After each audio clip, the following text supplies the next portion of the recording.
Sometimes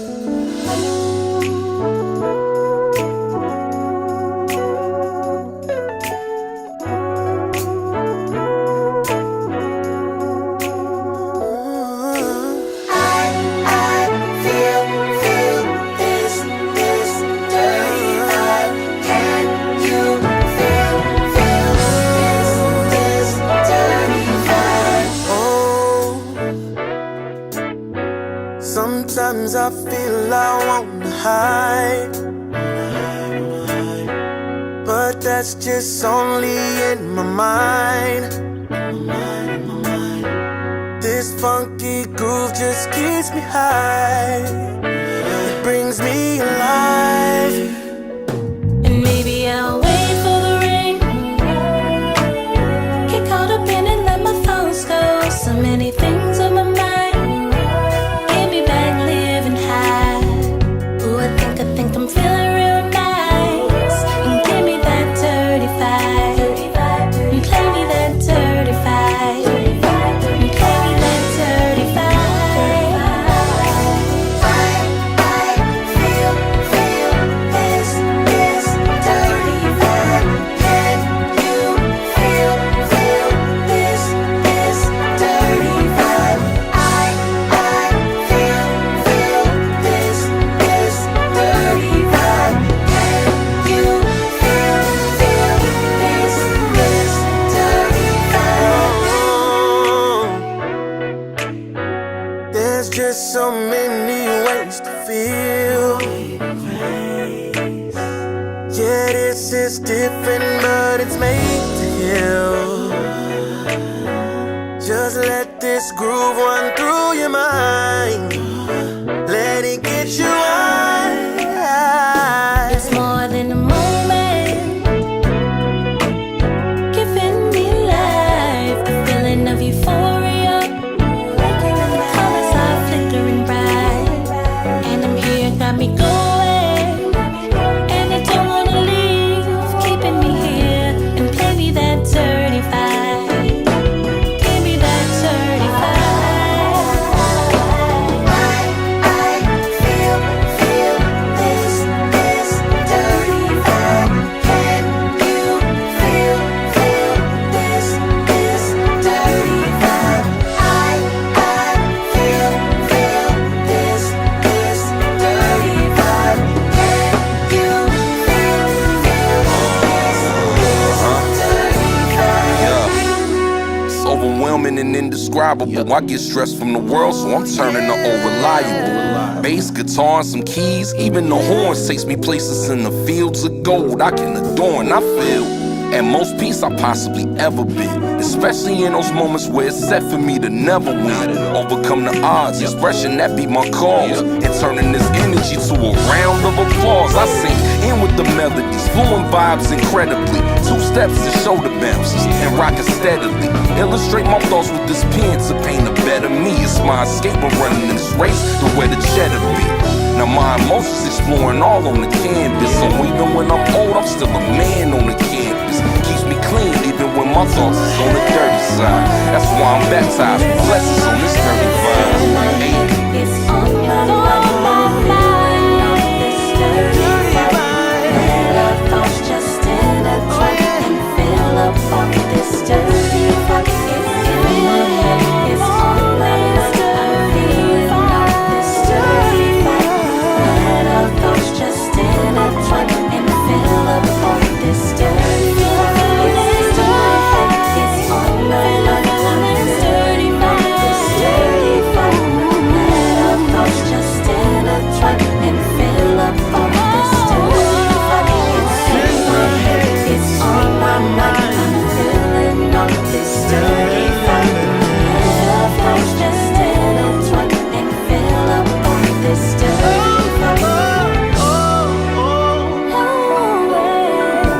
Feeling on this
Greetings, salutations, everybody.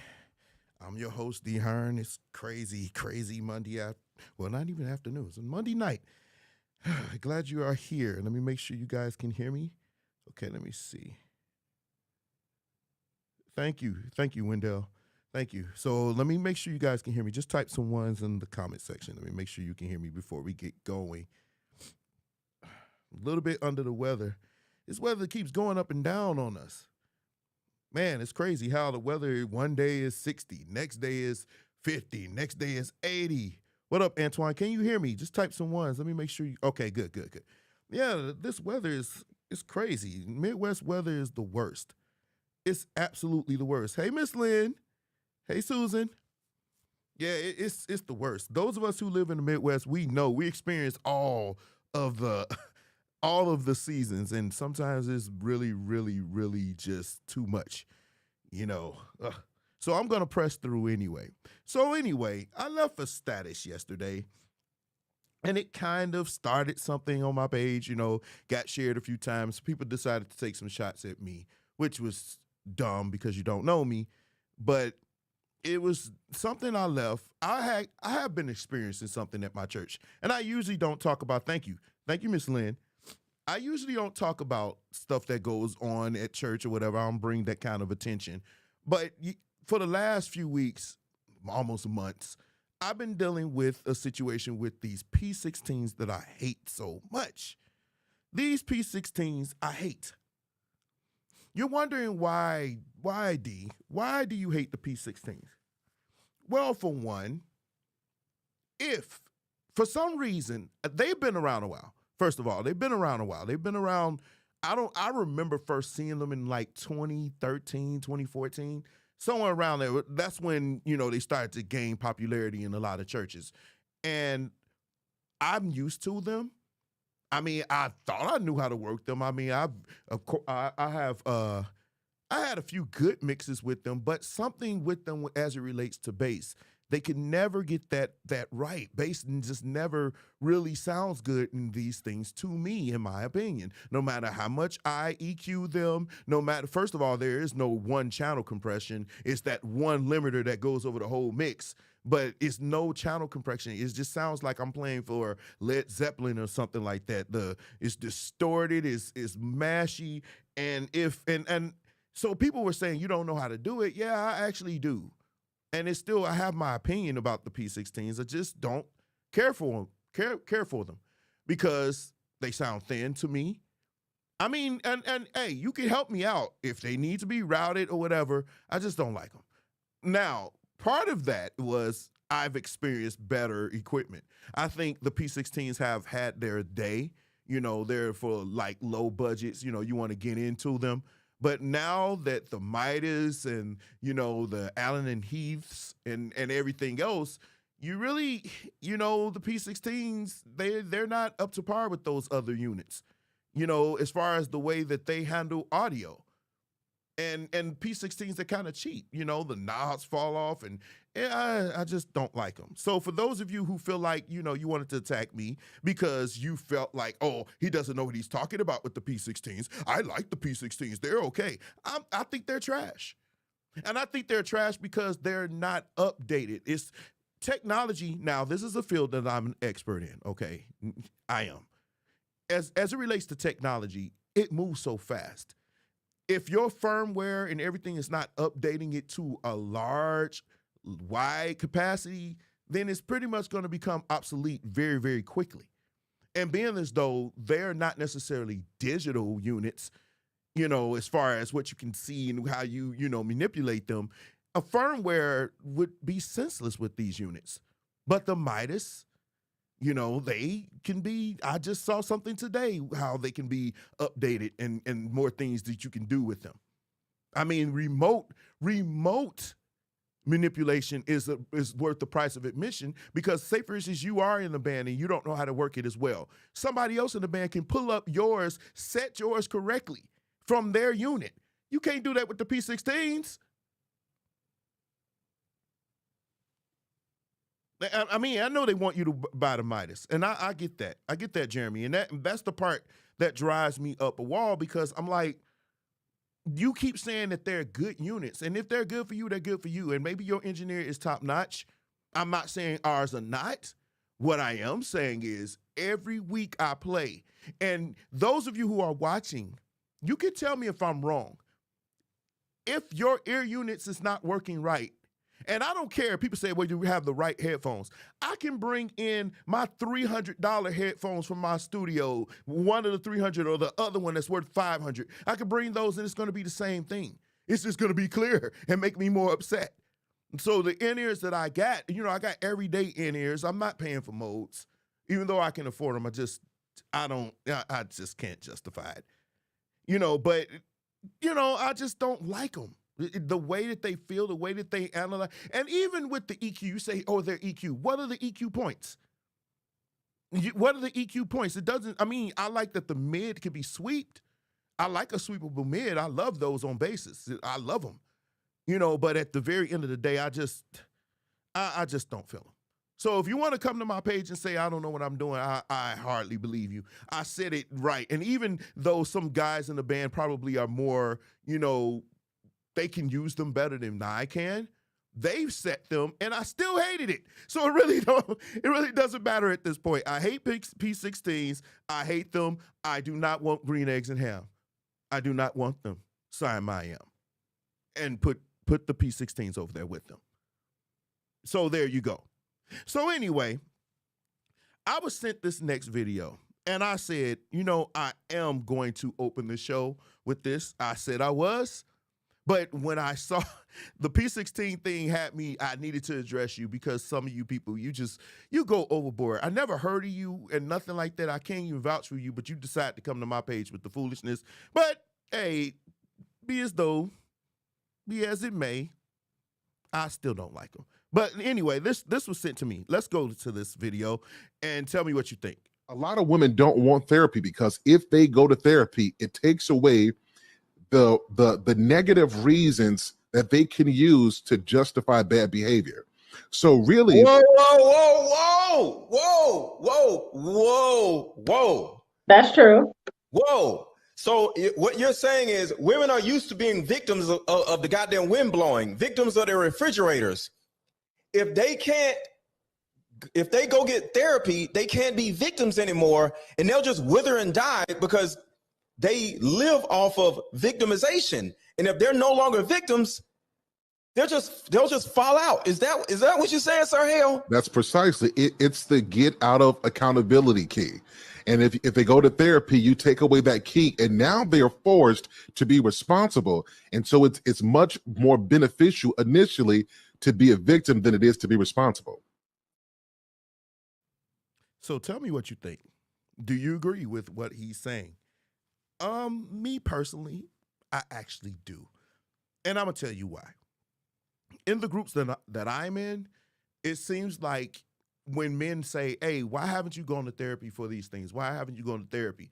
I don't need therapy. But then they turn around and keep bringing up the pain and the abuse and the quote unquote, wait, hold on. Stop it for a second. One word that I want you to eliminate from your memory is the word narcissism. Narcissist. It is being used to describe everybody now. Now, the thing about narcissism is, just like diabetes and every other, it has to be diagnosed. Somebody that has narcissistic behavior, they have to be diagnosed for the most part. You are not capable of saying somebody is a narcissist because you haven't diagnosed them and you have no expertise in that field. But we're calling everybody that says something we don't like a narcissist or does something that we don't like. We're calling them narcissists. And I disagree with that mindset that you should call anybody that's saying anything that you don't agree with or any behavior. Maybe they're just bad. Maybe they're just buttholes. That doesn't make them narcissists. Maybe they just don't like you. I mean, that's a high possibility that maybe they just don't like you. But we're calling everybody narcissists. But now we're dealing in a dynamic where everybody wants to play the victim because the victims are very rarely even picked on. Because if you try to hold a victim accountable, most of the time they're going to say to you, oh, you're picking on them. Oh, they're going through a whole lot of things. By giving that up, and another reason we're going to get to in a second, but by giving that up, you give away the thing that you have used as your queen on the chessboard.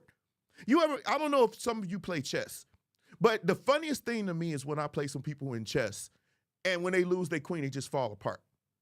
They lose their queen, they fall apart. If those of you know about chess, you know queen honestly is the best piece on the board. But when you lose, the queen is not the end of the game if you have a strategy. But these people, when they lose their queen, which is the victimization card, they have nothing else. So they hold on to that, even though it can be an anchor or an anvil. It holds them down. They could probably be a better person if they just let it go. But they don't want to let it go because it's their win. It's their one. It's their queen. So the victimization, I will keep beating you over the head with that. I don't talk about my personal life like that on here for a host of reasons. I'm going to do what Kevin Samuels actually did. Keep my personal business to me except for the people who know me personally. But one thing I will tell you, that holding that stuff all the time, it does keep you from growing into your potential, and it does hurt you from growing with somebody else. It inhibits your ability to bond with somebody else if you already bringing up and always bringing up your past, your pain, your abusers, and everything else. Go to therapy. If I could speak to my young self, I would tell my young self the same thing. Go to therapy, D. Go to therapy, D. Go to therapy, D. Because men, we don't get to do that. But imagine if you could hold every other woman accountable for something somebody else did, because you could just bring up the fact that you were a victim or something that just happened. I mean, see, here's the thing, and I'm going to move on. That verbal abuse, a lot of men, we could talk about that and spend a whole lot of time on that. So when you say somebody's abusive and narcissistic, what about that tongue? Because that can do some damage. But that victimization card, yeah, it gets you out of a lot of things. You use it as a crutch, but it kind of shields off and deflects off any accountability. It's like the Matrix, except for there's no bullets. Anyway, this was sent to me as well. A lot of women are putting their happiness to the side. Now, a man left this to the side to make a man happy. You need to be happy first. You are the queen and the backbone of any type of relationship. You need to know your worth. Stop settling and start knowing, These men you keep letting hurt you, it needs to stop. It is time to try different and be happy. Ladies, do you agree with this advice? I should have did this on the advice show, but it was sent later. Let me say this to you. I think when you're striving to be happy with a relationship, I think that's not necessarily a bad thing, because nobody wants to be in a relationship and be miserable. But when you seek happiness, what is that predicated on? What is your happiness predicated on? And while you're seeking your happiness, what is he getting by you seeking your happiness? So to me, there's a level of selfishness in that if you are overly trying to push your happiness on a relationship. First of all, to be happy, that's not the point of a relationship, though. I don't think. I think the point of a relationship is for you guys to bond and form a legacy together and build something together. I think that's the most important part of a relationship. Happy, that can change like the wind, and some of you do change like the wind. One moment you happy, one moment you sad, next day the birds are singing, next day the raccoons eating of your flesh. I mean, what is happening? Define happiness. So for somebody to say you should seek your happiness, what if your happiness is to put me in the broke house? What if that's your happiness? What if your happiness causes me pain? If you're happy, if a relationship is built on one person seeking to be happy, that relationship is over before it begins, because one person is going to go out their way to secure their happiness, and the other person will spend the rest of his or her life trying to make you happy. Meanwhile, one thing I don't like about these posts like this It doesn't tell them to give him anything or her anything. So it's like one-sided relationship. You go into a relationship of any kind, whether it's business or friendship or whatever, you're going into these relationships with the mindset that I'm only here to get. You're not in the relationship to be a blessing or to be a bright star in this person's dark universe. You're here to drain them. You're like vampires, metaphorically. You're just sucking the life out of somebody, pause and no pause. You're sucking the life out of somebody, and then when you're not happy, you're gone. See, that is another reason. Now, I've never been married, but I've seen quite a few marriages fall apart. I've seen quite a few. Some of them I played for your marriage, your wedding, and you're not together. God bless you in your next future endeavors. But a lot of these people get together because they want to be happy. One thing I can tell you about any relationship, you're not always going to be happy. In fact, with some of you, you're going to be more miserable than happy. That's not a smart reason to say, especially when dealing with relationships. You don't get into these relationships to try to be happy. Because like I said, happiness will change. Getting into a relationship, especially something as serious as marriage, because you feel a certain way and not because you vetted, you've understood, y'all came together, y'all understand each other, y'all ready to build. That's the way to do it. I love him. That's not. Because your love can change. And some of us have proven to be horrible vetters. Proven to do that. But then I saw this. Now, Crystal, if you should see this, I don't have anything against you. I think you're funny. I think you're talented and everything else. But when I see posts like this, it has to get, you're going to find your way here. And I told you, thank you for the content. This says, one day we're going to talk about the fact that men are jealous of women. This is the stuff that I see on my timeline that brings me here. This is one of the reasons why I'm here and one of the reasons why I talk about these things, to bring awareness to these issues and these conversations. One day we're going to talk about the fact that men are jealous of women. And when we ask you, what would we be jealous about? Men were asking, of what? Of what? Now, I know I got on there and I did my thing. I was like, come on, man. I don't understand. What does this mean? Y'all can tell me. Because when I got on there, I said this. I said, now, sis, really, what does this mean to be jealous? So men were asking, what does that mean? Or basically, of what? What do you have that we'd be jealous of? So this person decided to come and say this. Y'all men on here must be in relationships with men. That's what they love to do, because y'all love to deny what women say, what they go through, just because you don't feel like it's you. How many men commentating on this post been in a relationship with men? None of us. Y'all sound like y'all never been in a romantic relationship with a man before. We have it. On what, though? These are the men in their cycle. What does that mean? The ninjas, they think they are solid and strong on a bed. And she comes back, this is true. I've witnessed men going against this is suspect. Well, I'm going against it, and I'm not suspect because I think it's foolishness. We're the only demographic of people that men and women are literally in battle. We're battling each other. And for what reason? What would we be jealous of you about?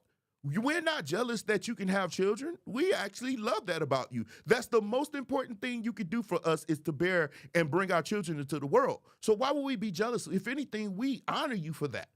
See, it's the men that you deal with that you adjust. You dealing with these small-minded men. You dealing with the Pookies and the Ray Rays, the Ray Rays of the world, and the Madden Kings and the Scallies and the Dusties. These are the ones that you wanted to go with, and some of you made children with.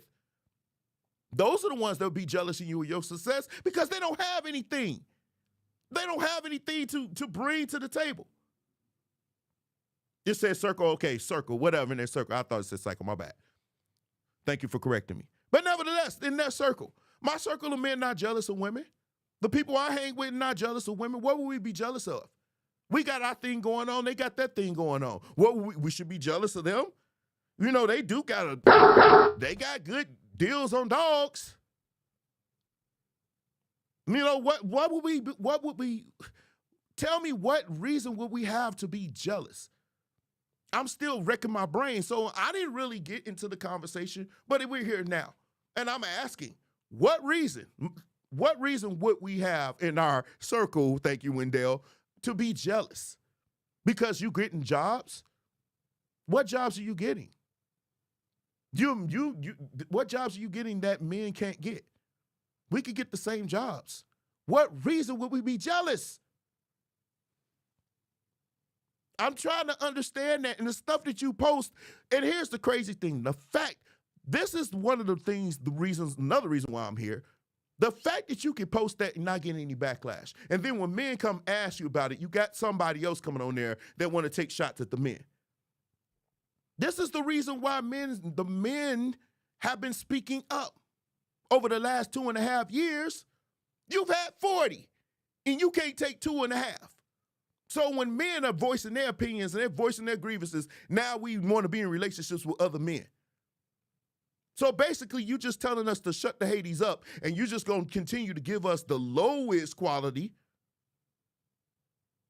Doesn't make sense at all to anybody that's normal.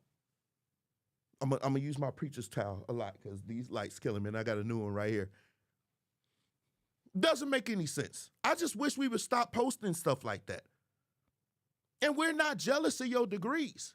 And we don't care about your degrees. I actually did take a poll in a group that I'm in. This is my poll that I took. Because, see, I'm not, like I keep telling you, I'm not a relationship expert. I'm an analyst. I'm a data analyst. I'm a person that take the data and I present it to you. That's what I do. So I did a poll. In one of the groups, I did it in more than one. But this is a group I actually posted this in. And this is the results. You ready? Out of the people that responded, how important are a woman's degrees or her income to you as a man? Right? How important are these things? 64% said not important. These are men. 50-50. You know, they're whatever. Give or take, it doesn't matter. Somewhat important, and 11% said very important. And I went and looked, and there was some women that was actually, and that was very funny to me. Now, you see these. This, and here's the thing. If I was to do this everywhere, because I do ask men a lot of questions, and some people who probably watching this show have been on the phone with me, and they heard me talk to men, and they know that I ask these questions. This is, we don't care about your degrees. So why would we feel like we're jealous about that? Why would we be jealous of that? Because here's the thing. If I'm making $50,000 a year and you got degrees and money, I'm thinking together we could do some things. Now, you're not thinking that because you're hypergamous. But that man is thinking, no, I'm not jealous. This woman's going to help me. Now, a man that's making 80, 90, he's less likely to care as much. Somebody's making $250,000 doesn't care at all. But those are the men that most of these women want. But that's the thing. You saying, well, what do you know, hey, what do you know? They're not going to ask you, what do you bring to the table? But metaphorically speaking, they said, what do you bring to the table? Well, I got degrees, I got business, I got this, I got that. I do nails, I do hair, I do everything you want to go there. I can do this, I can do that. And they looking at you like, none of those things I value. What else? And see, that's your winning card because you think your degrees and your money make you valuable.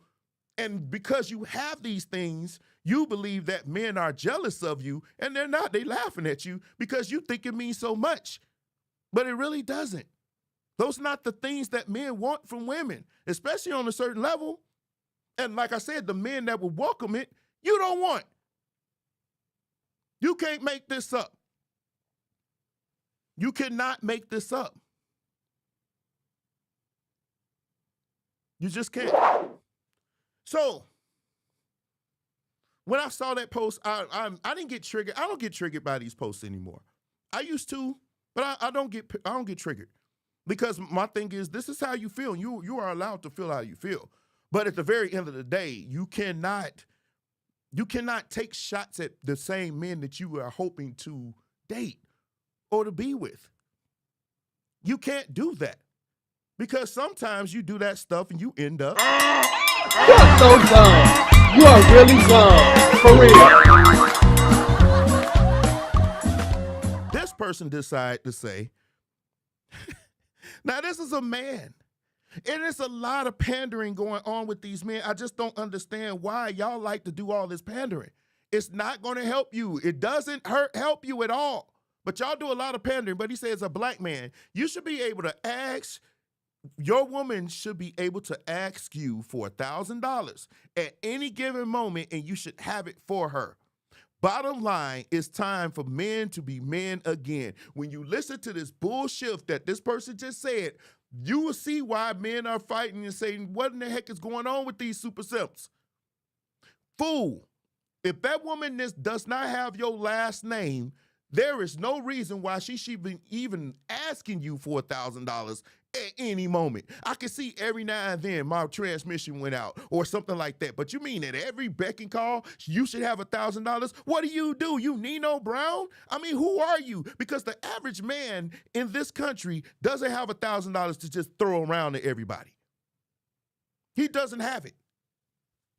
You show me a man that's got $1,000 like that you can just throw it around and say, here you go, baby. Here you go. Show me the man that can do that. I know a few, but they're not just throwing it away, because if you're throwing it away for every woman that thinks she's your woman, you're going to be broke. And they didn't get rich by making dumb decisions like that. But see, Chris Rock said it. Your love, and Kevin Samuels, the one part that I don't agree with him, well, there's a few I didn't, but this one thing. He said a woman, hey, she should be. She shouldn't, that's what she should be. Her love should be conditional. But your love can't be? The things you want as a man can't be conditional? Make it make sense for me, y'all. Make it make sense for me. And so when I see stuff like this, I'm like, that's dumb. That's super dumb. It's dumb than a mug. I'm sorry, y'all. It's just super dumb. Do not give your money to women that are not yours. And women shouldn't be giving your bodies to men that are not your husbands, unless, of course, that's what you want to do. I'm not here to judge you. But what I'm saying is, if you want better results, if that's what you're doing, that's fine. I'm not here to judge you. No judge, no judgment. But dang, don't be giving $1,000 to women just to do it. That's just stupid, stupid, stupid, stupid, dumb stuff. Speaking of dumb,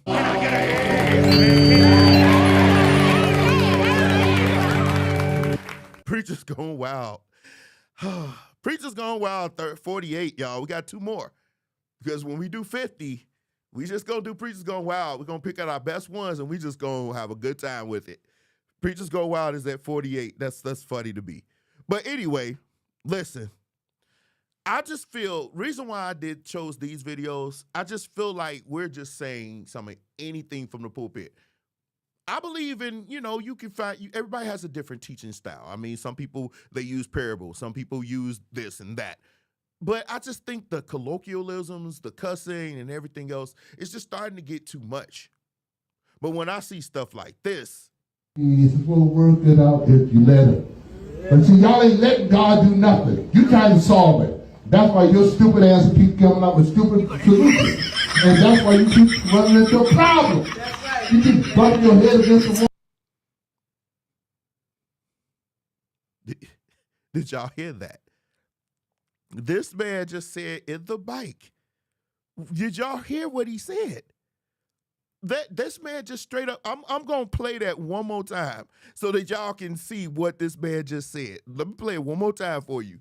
It's supposed to work it out if you let it. But see, y'all ain't letting God do nothing. You trying to solve it. That's why your stupid ass keep coming up with stupid solutions. And that's why you keep running into a problem. You keep bumping your head against the wall. I just can't. I just can't today, y'all. Make this make sense for me. Make this make sense for me. Why? It can't. What's in you is going to come out. We know that. What's in you is going to come out. If it's in the mic, in church, or whatever. So if he would say this in church, when he off. When he off the line, he's definitely right, Miss Lynn. He could have kept. He might as well. I would have just followed up. That I would have had my person on deck. You know what I'm saying? I would have my person on deck. I'd be like, Jesus will work it out. That's why your stupid didn't have all that. And if you would have never did that, because Jesus ain't gonna mess with your dumb. See, I would have did all of that. I would have took it to the next level. Might as well, you already there. You might as well. You might as well. You already there. I'd have had it. You got that beeper on deck. Yeah, you ready? I would have been going in. But then now, like I said, sometimes we use parables, we use analogies, but this sexual, sometimes you can say some stuff. We know what you mean, bro. We know what you mean, bro. We know when you saying some stuff like when y'all talk about Boaz. Y'all talk about Boaz and then how we end up with your ass. How we end up with that? You stupid ass and dumb ass. We know what you want to say, and using Boaz as an excuse to say what you really want to say, just say it. We got it here. We ready for you. He's preaching. Let me see what you say. He's preaching to the people, valid point, but he can't. Look, let me say this. If you out in the street or whatever, sometimes with thug dudes, you might have to, some people, I don't, but some people feel like you got to do what they do. You got to reach them where they are. Okay, that's fine. That's fine. But I just, to cuss like that in the mic, we just not doing that. But shoot, it gets worse. Check this out. You didn't want to come to church, but when you got to church and you got a piece of this wood, if you can just get a piece of this wood will make your whole life better. But he gave you enough wood so you can handle the situation. Okay. The wood will make life better. The wood will make life better. That's what he just said. Now, I don't know these preachers. I don't know either one of them. But when he said the wood would make your life better, the wood, what wood are we talking about? See, I didn't see the whole message, so I would give him no pause. No pause. I'm giving him a benefit of the doubt because you know how you ended up here. But for real, when you think about it, we do that on purpose. You know what the falcon you want to say. You knew good dang go well. You knew what you wanted to say. You knew what you knew what you were doing. The wood would make things better. I don't know if the wood will make it better, and sometimes the wood can make it worse. Because if you got strong wood, then your wood will make it better. But are we talking about what wood are he talking about? Because my wood wouldn't okay. But that what your wood? I mean, what would you do for a Klondike bar? I mean, what would you do? You in there talking about wood. So if a woman gets up and she started talking about kitty cats, what you think gonna happen? You think she talking about the one that's been hanging around my door begging me for food every morning at 5 a.m.? Are we talking about that?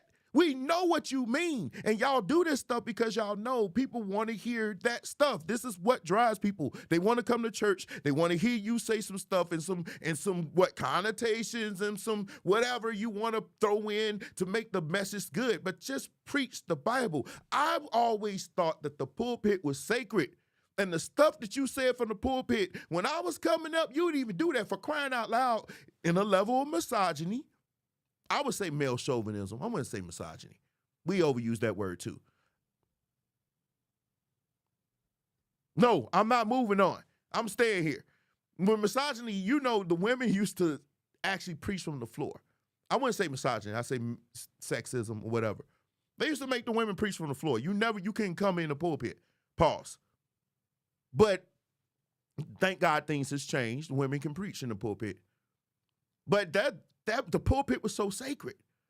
When I was young, you didn't even come down the middle aisle, let alone go to the pulpit. When we used to give our Easter speeches, it was from the choir stand or down on the floor or off to the side somewhere. The pulpit was sacred. Now, everybody's saying anything they want from the pulpit. Anything. And half of y'all in this church, she did not mess with and she did not like. I don't even know why you here, because you didn't mess with my mama. Oh my God. And on top of that, you talk bad about her. I don't even know why you here, because you got a lot to say and ain't came and did nothing for her. You I'm just waiting for you to say something because I got a Hemi and a Jimmy waiting on you. She wanted all that smoke. All the smoke she wanted. But it adds to my point. You in the pulpit, literally grabbing the mic wrong, but you in the pulpit saying some of everything wrong. I mean, that's not the time for that. I posted the Preachers Going Wild Saturday. Go check it out. It's on my page. But I posted it and I said, I can't post it here because, if for nothing else, Facebook would get it. YouTube would probably be like, oh, nah, it's too much. But that preacher went off from the pulpit. The pulpit is no longer a sacred thing, y'all. It is anything goes. And I think at some point we need to address that or bring it up or something. I mean, because if anything goes and you can say anything from the pulpit, then that's why you look at people say, oh, the world laughing at us, or that's why we look bad to the world. Oh, duh. What do you think they're going to do?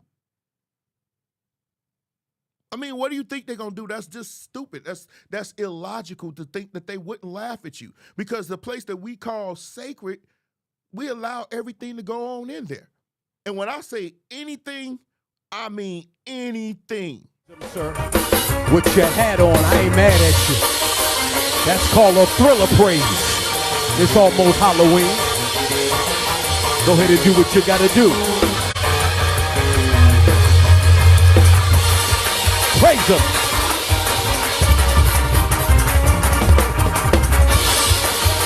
Beat it. Beat it. Beat it. Beat it. Beat it. Beat it. You just can't make it up. You just can't make it up. The stuff that goes on in church, y'all. The stuff that goes on in church nowadays, you just can't make it up. And I look at, if somebody is born and raised in church, I laugh, and that's what Preachers Going Wild. We laugh at this stuff. We laugh at it. We think it's funny. We talk about it here. But at some point, man, some of the stuff we do at church is it's just crazy. It's just there's no explanation for any of that.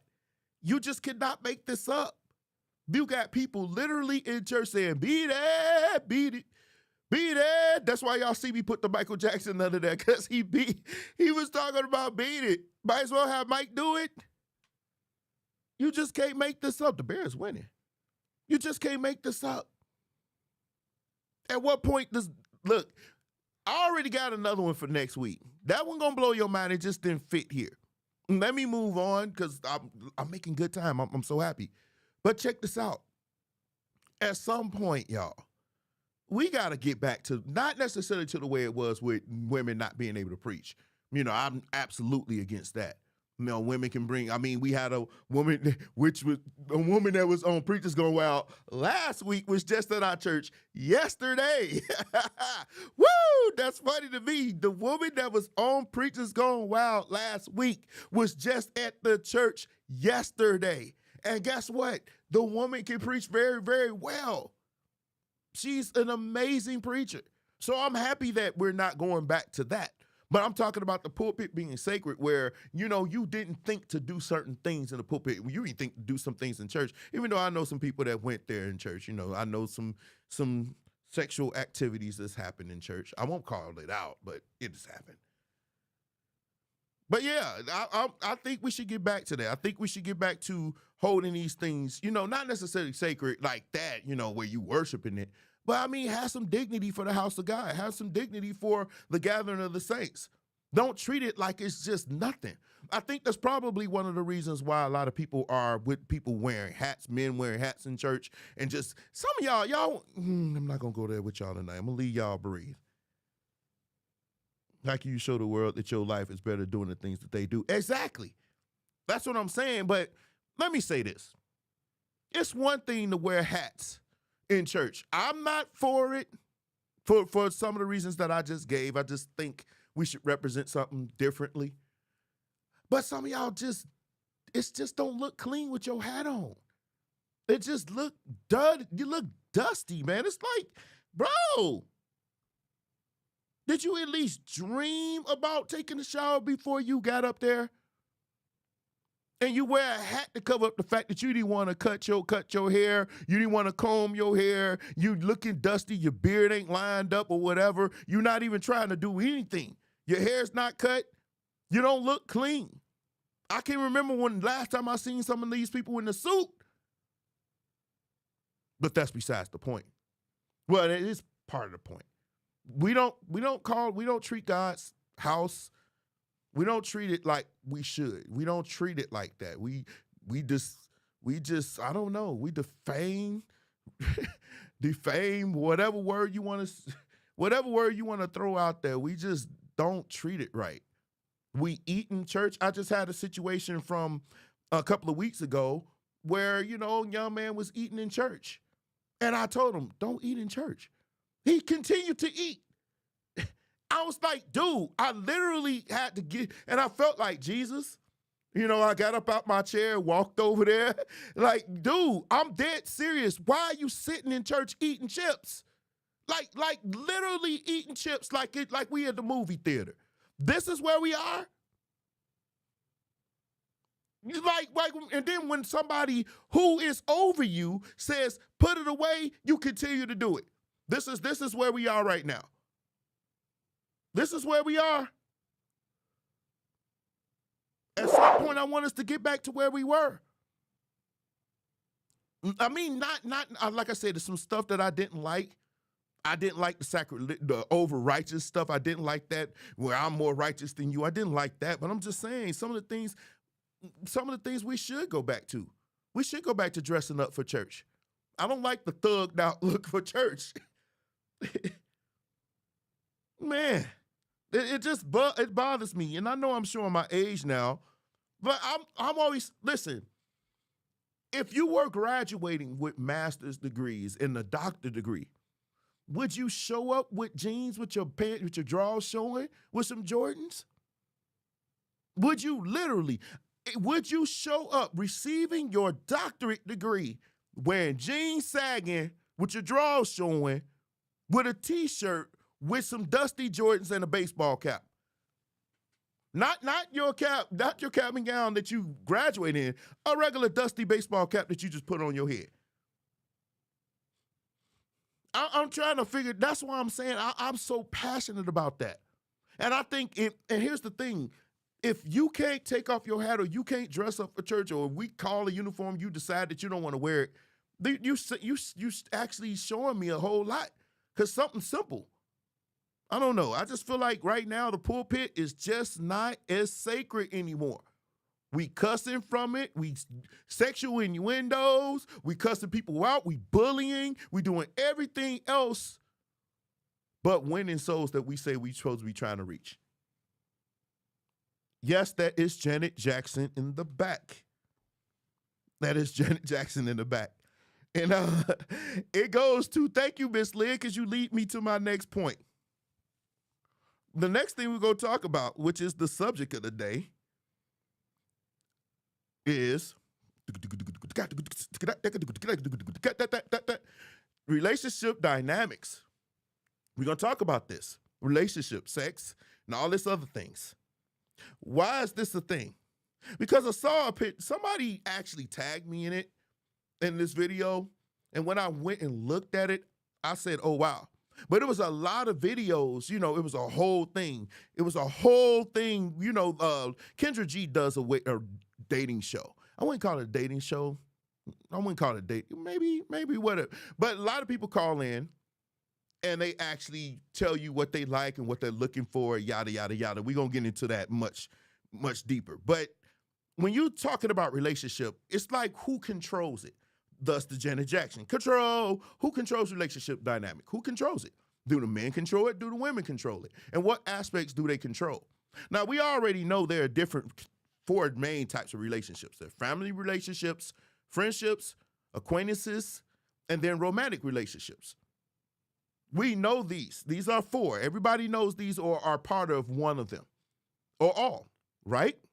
But then there are six types of romantic relationships, okay? 6 types. Dating. Dating is when you're getting to know somebody. It's the courting, right? You're getting to know somebody.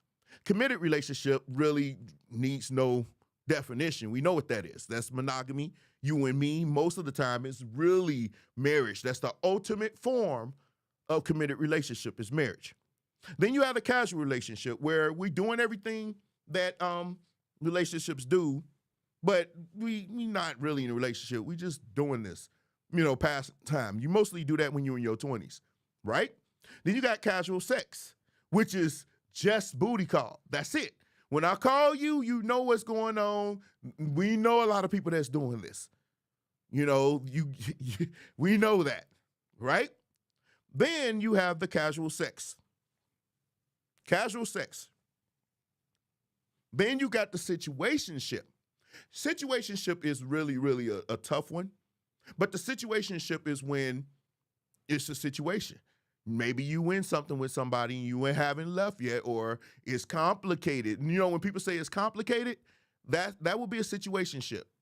That's a situationship. A lot of relationships fall here. More than you would even care to even delve into. But a lot of relationships find their way in situationships. A lot of them. If you step out on your boyfriend or your girlfriend or your wife or your husband, that person, that becomes a situationship, even if it's the 3, 4 before it. It's still a situationship. It gets complicated. It is complicated. Okay? And then you have the ethical non-monogamy. This is the polyamorous ones, open relationships, open marriages. Most of us are not going to do that, right? So when I saw this, I wanted to give you the definition of these. Let me pull that back up for one reason. So what we're going to talk about today is relationships dynamics. Who controls what? Because a lot of people believe men control relationships, women control sex. I have a position that I'm going to share with you in a minute. And while we do something we've never done here on the D Show. On the D Hearn Show, we've never done this. We've never done what we're about to do now. Because I'm going to take you someplace you've never been. You've never been to my theater. You've never been to my theater. So, ladies and gentlemen, let's go to my theater. This is my theater. Welcome. Have a seat. Have a seat. This is plenty of room. I'm going to do this thing. Okay? So, Kendra G, she actually does have a show. If you don't know who Kendra G is, she's a radio personality, but she has a dating show that she does. People call in. Ladies call in from the whole wide range. You got women that are high value that call in. You got women that are not so high value. Then you have the bottom feeders. They call in. Women with 6 different kids. Like one lady called in and the dude she slept with was in the house while she tried to look up for somebody else. So you got these different people calling in, but mostly women, right? Kendra G has been having trouble getting men on the show. And most of the men that come on the show are not necessarily high value. Why? Because high value men don't need to come on Kendra G's show. They don't have any problems finding women. And if they are on Kendra G's show, it's to find more women to, oh God, where you at? Smash. Yeah, that's the reason why they're there. They're there to smash. Well, Kendra G, she has a show. And this show is actually pretty decent, I guess. It's pretty decent. But I watch it. But I would say this. I would tell all the men to don't even go to this show. And they say, whoa, why not? Because I've noticed that Kendra G, and I don't mind Kendra G. I don't have anything against her. But with the men, if it's not Kendra G, that's unfair maybe to her. But the women, they go hard on the men on this show. Man, when a man calls in, like the one I just showed you, they go in on him. They go in on those men like crazy. And so I would tell you, don't go to those shows. Do not go to Kendra G shows. You do yourself a big favor and not go to those shows. I'm just saying. I'm just saying. Because you go to them shows, I'm telling you, them ladies being that dogging those men out. Like one man gets on there and he says he wants a younger woman. He was like 35. So he said he wanted a woman that was 25, 27. His reason was because of the younger woman is able to bear children. A 35-year-old woman is less, she can have children, but they call it geriatric pregnancy. Man, I know some women, hey, they have babies outside of that and that's fine. But I'm saying he didn't want to risk that. He wanted a younger woman.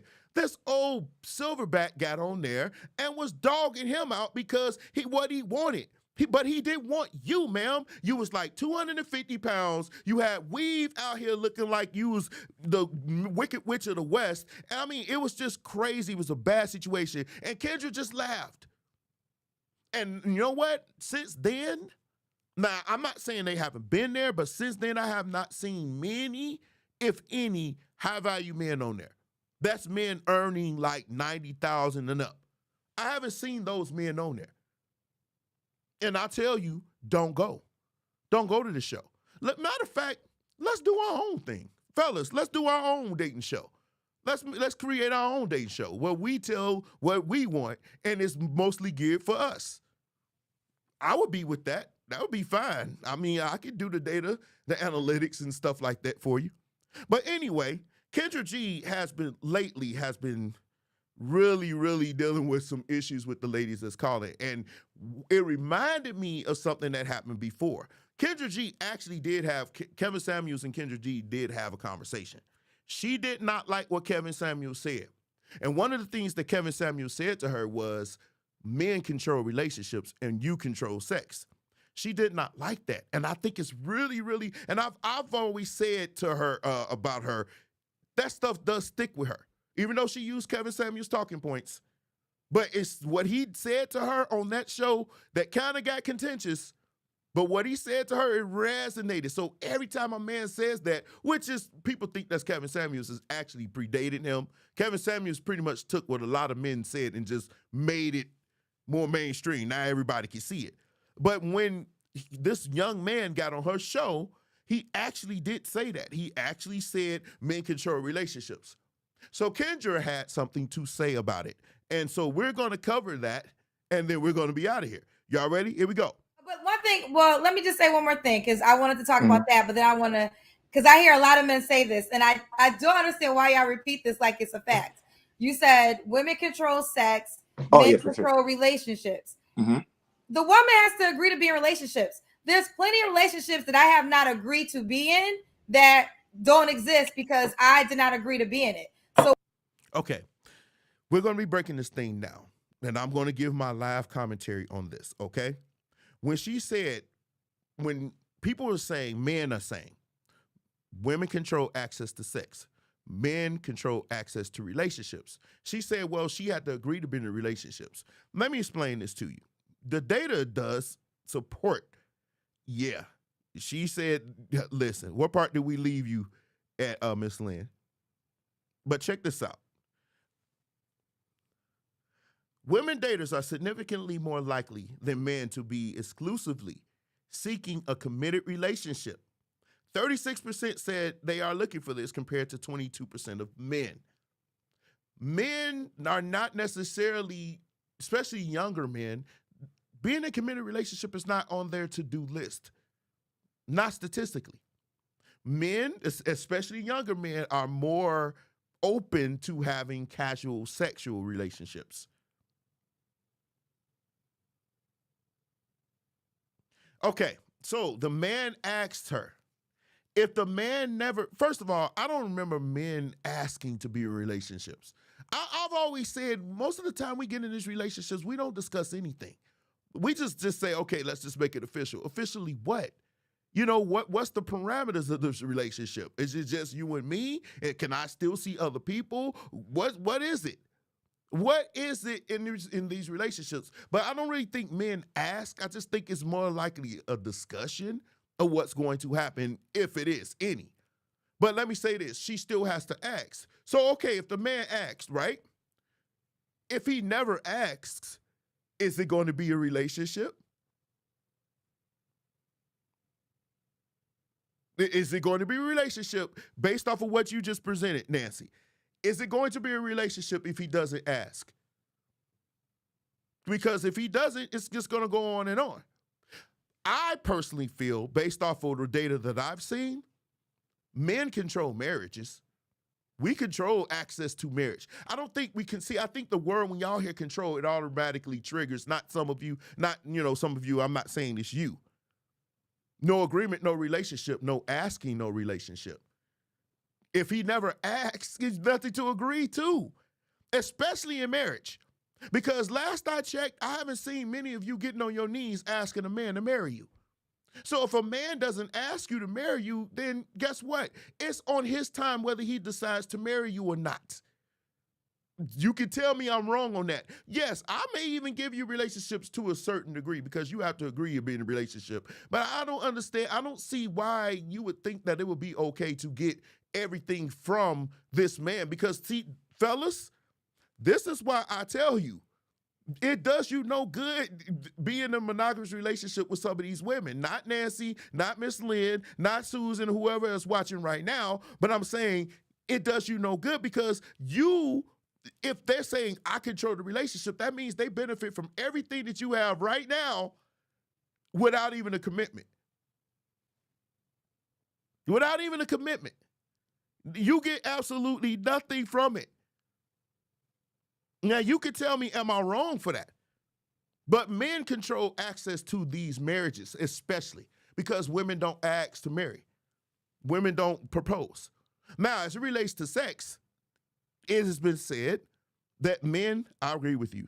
I don't think it's a committed relationship without agreement. Nope, it's not a committed relationship without agreement. It's not. But we all know people who've gotten into relationships with people they felt, and even after sex, they felt like, oh, we're in a relationship now. And that man said, no, we're not. This was just sex. See, at that point, and I would tell ladies, why are you giving your body to men that you're not even in a relationship with? Unless, of course, that's what you want to do. No judgment. But if you're saying, no, I want him, then why would you do that? Because you've given him the best part of you, especially if he's the kind of man that you think you want and one of these high-earning, quote-unquote, high-value men. You benefit. You benefit. You don't benefit. It benefits him. Casual relationships benefit men. Sexual relationships benefit men. All these relationships like that benefit men. If we're looking at the statistics that specifically say that men are not looking for committed relationship as much as women, especially younger women, men, and especially younger men. And I think women are just assuming that they are in a relationship because they are doing exactly. That's the point. Women think they are in relationships because they're having sex. But until you have that, see, here's the thing. Who brings up these discussions? Because, like I said, more oftentimes than not, the woman is going to want a committed relationship over the men. That's not to say men don't want them, but statistically speaking, you want them more than men. This came from Pew Research, by the way. That's where that thing, this right here. This clip came from that. I just screenshotted it, actually. Okay? So, yeah. So that's what, now with sex, when we're talking about sex here, let's talk about the sexual part. As it relates to the sex, men have sex with whoever they can. Women have sex with whoever they want. You control that. You think I'm lying? One of you ladies, on your worst day, take your worst day where you look a mess, post on Facebook, I'm hot and bothered. I wouldn't say the other H word. I'm hot and bothered. The first man that come in my inbox, I'm going to give you my address. You can come over here. If you posted that and the group had 1,000 men in it, how many of those men you think would take you up on it? If you posted that. But a man on my best day, nice suited and booted, haircut, smelling good and everything, I get on Facebook and I say, I'm hot and bothered. First woman come in my inbox can get it, right? 1,000 women see this in the group. It's not going to be nowhere near the same. It's not going to be the same. You could have sex, because if it's all this, if you say no strings attached, no strings attached, no strings attached, and we just do this and go, man, they're going to do it, and they're going to, you might shut the servers of Facebook down. They're going to be in your inbox.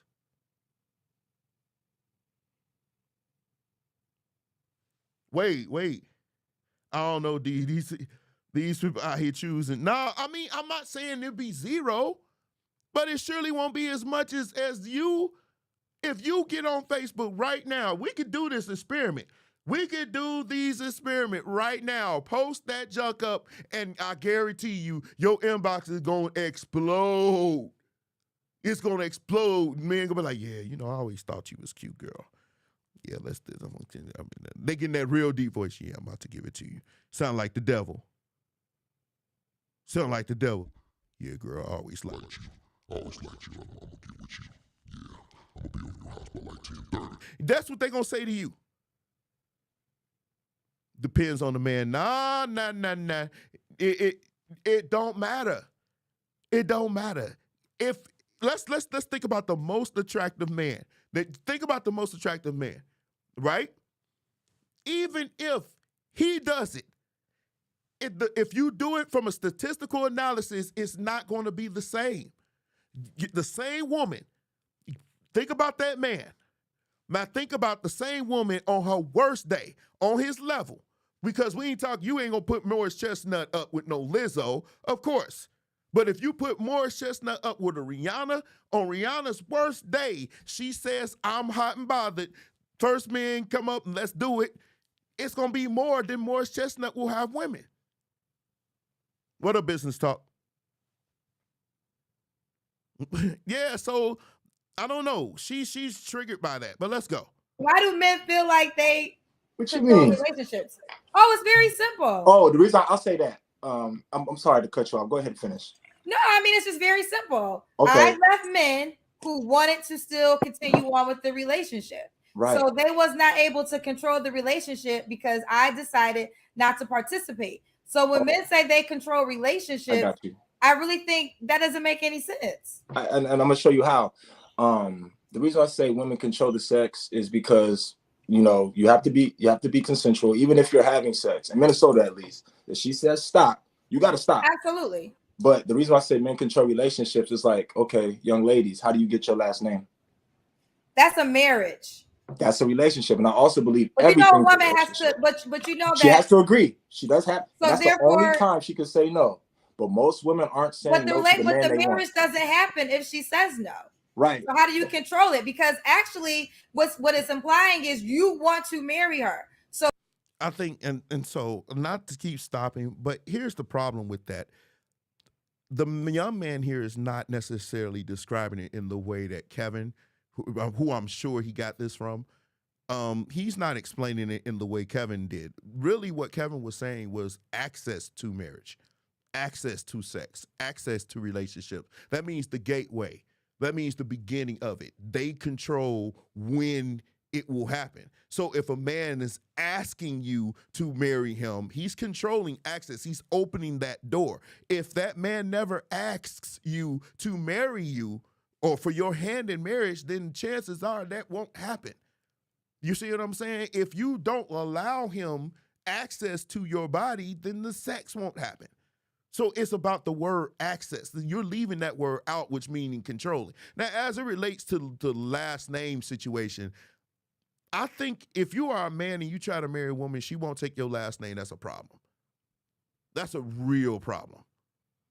I mean, I'm not even for double barrel last names, the hyphenated last names. But I mean, if you have a legacy with that name, so say for instance, if I'm marrying an Obama, of course, you know, that's a name. But if President Obama doesn't have any sons that we know about, so if you marry one of his daughters, their name most likely will end with them. So a lot of women, especially back in the day when you were dealing with more richer people, wealthy people, when their family tree was like dying off, they didn't have any men to carry on the legacy, then the women would take on double barrel names. But if you're marrying a woman that doesn't want to take your last name, and this becomes a discussion, I would tell you, fellas, you need to get up out of there. A woman up in there talking about, you know, oh no, I want to keep my last name. Run, Forrest, run. You need to run. Get up out of there. Why does that matter, the last name? The last name matters for a man. If you're marrying me, you won't take on my last name? You don't think that that's a problem? If your children have your last name, why does the woman need them? That's interesting to me. Why wouldn't you want to take your husband's name? Why wouldn't you want to take your husband's name? Because if he's taking your hand in marriage, he's saying, I'm providing for you, I'm protecting you, I'm gonna help you, I'm gonna lift you up and take you and put my life on the line for you, but you can't give me the honor of taking my last name? That's not a recipe for something that I would allow you, I would acquiesce, I would say, to you having your last name, your hyphenated last name. I would acquiesce to that. But to say, no, your name is not going to be anywhere, then you won't be with me. And most men, you're not going to be with them either. They're not going to do that.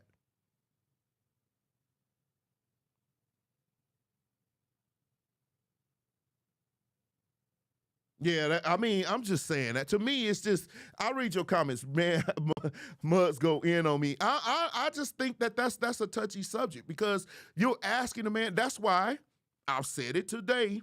I was talking to someone and I said this and I mean this and I mean no disrespect to anybody.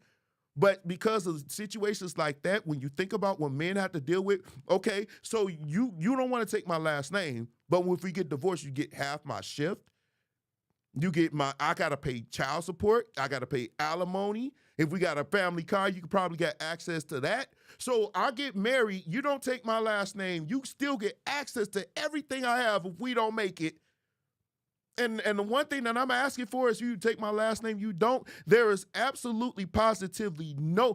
2022 is showing me one thing. Unless this woman is phenomenal, there is absolutely no reason for a man to get married right now. Because it doesn't benefit him.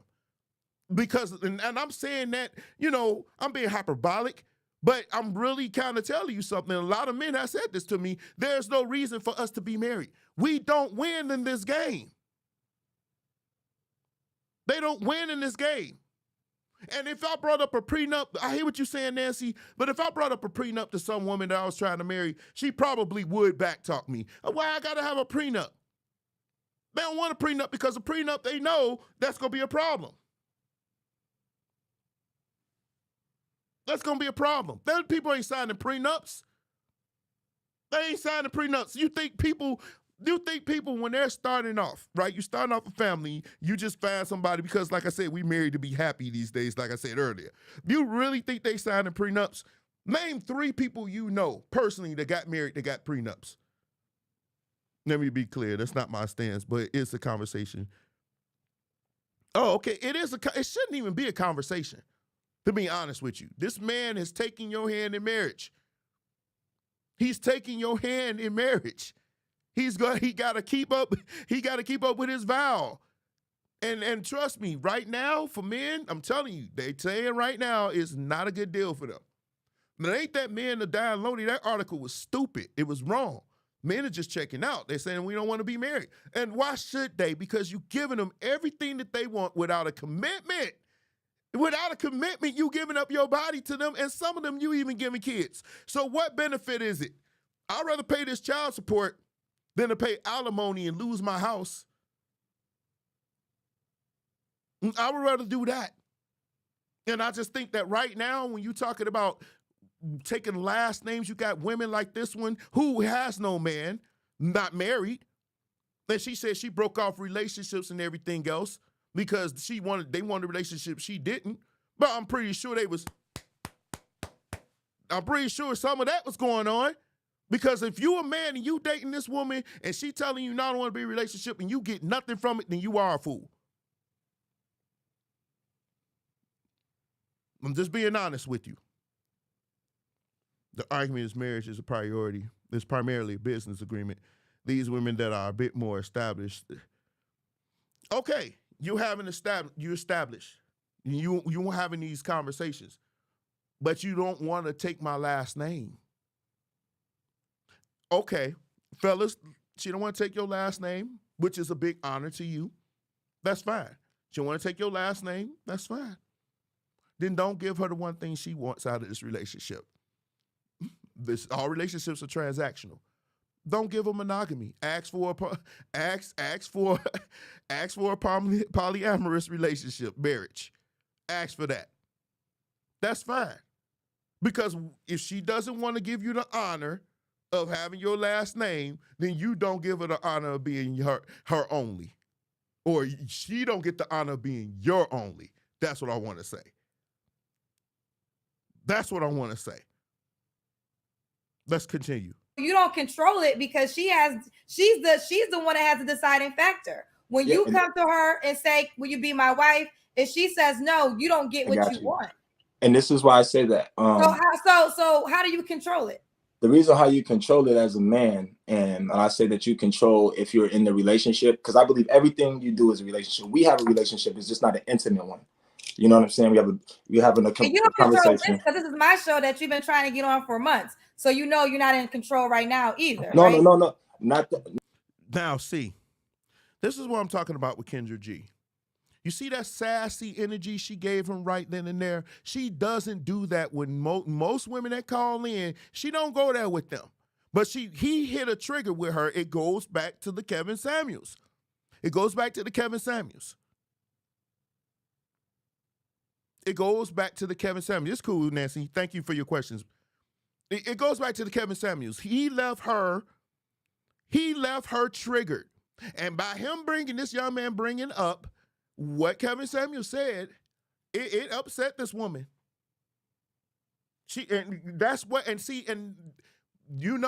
Honestly, woman, I know this is why. Where you at? Do I have to do it? I don't know if I want to do it. I'm gonna do it. Yeah. I'm gonna do that way. We know good day go well. That's what happened. You got that dog because now she's showing her. She made sure she had to put this man in his place. If I guarantee you, I'm not on that level. I don't know them kind of men. I'm okay. I know quite a few people, but I don't know the men that she knows. She taking pictures with all these superstars and everything else. Yes, she does. She stay in her emotions. But see, the thing is, if I'm ever on there, I'm never going to go on her show. Men, stop going on those shows. Stop going on those shows. It doesn't do you any good. Get your business together, make your money, make good moves. They going to come. You don't even have to approach some of them. They're going to be in your inbox.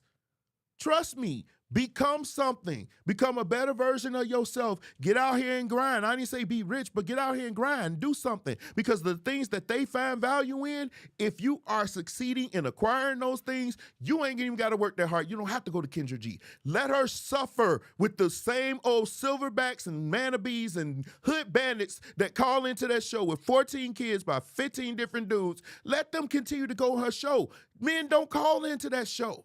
Don't call in. Call in. Don't call into that show. She gonna get two. She get two of them. Then go to the second one. She got two dogs. You just can't make this up. Let's continue. Cause she got mad. I'm not saying that. And this is why I'm stepping into your space. I'm in your domain right now. You know what I'm saying? So this is a possibly a business association relationship. It doesn't have to be. I'm not saying I have to control it.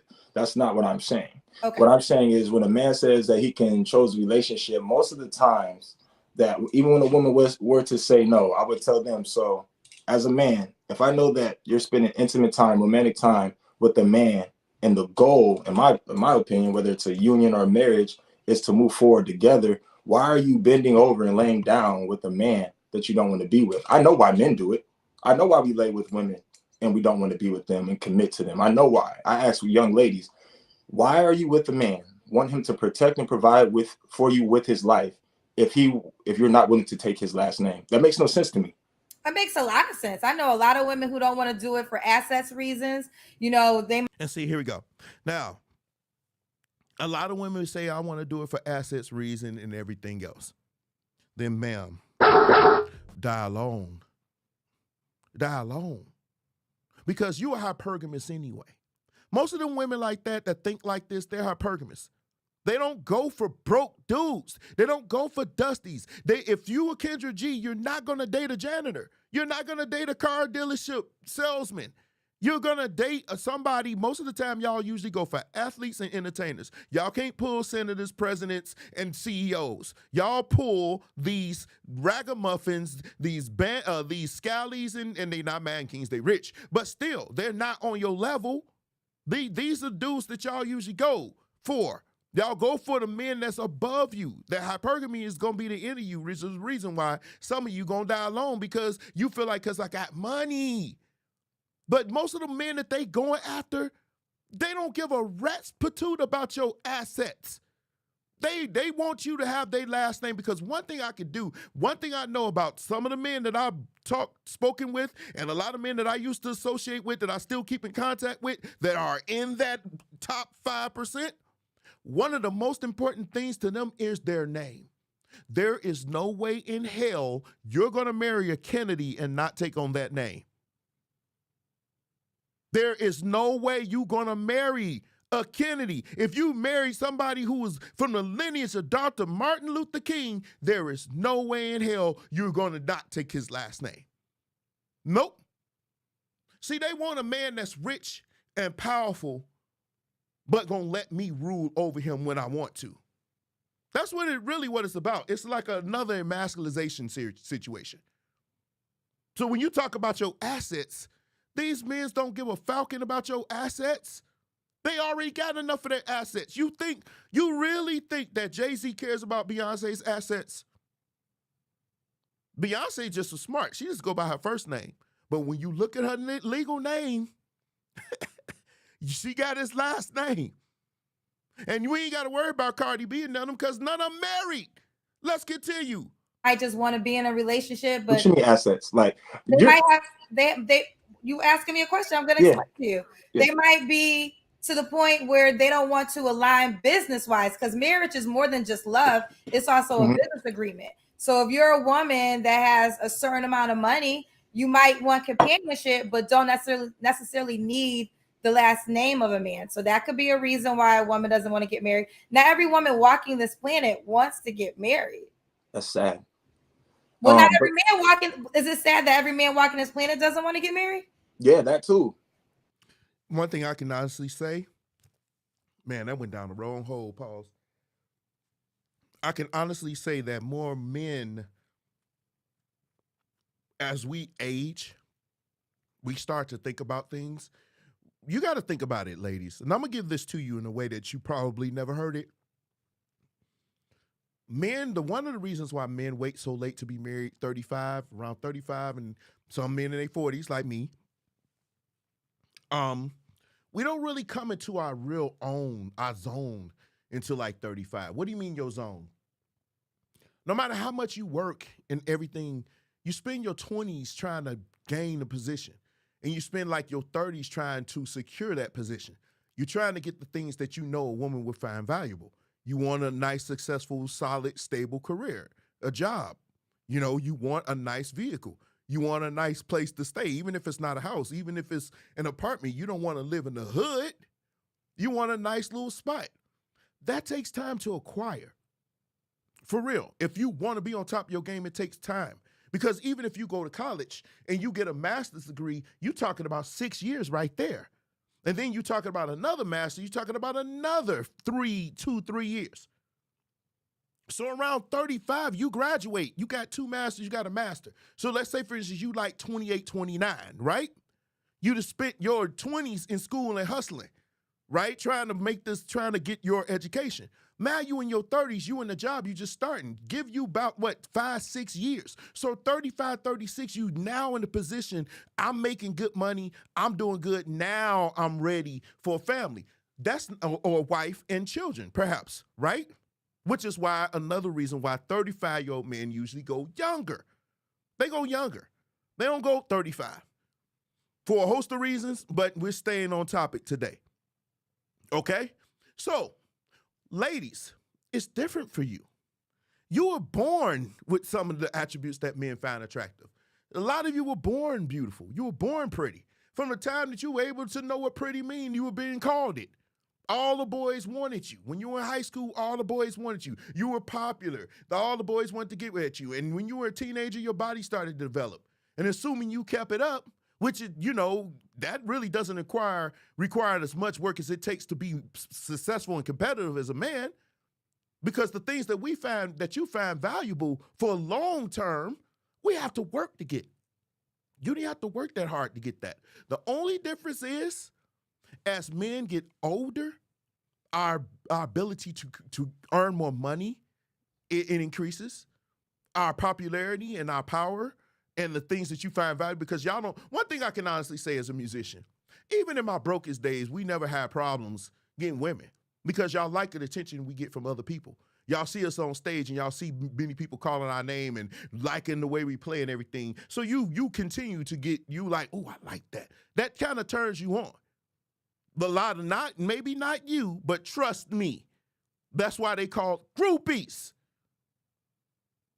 So men, so that's one thing musicians do have. It's that clout. That's why so many people want the clout. That's why they post pictures every 2 seconds.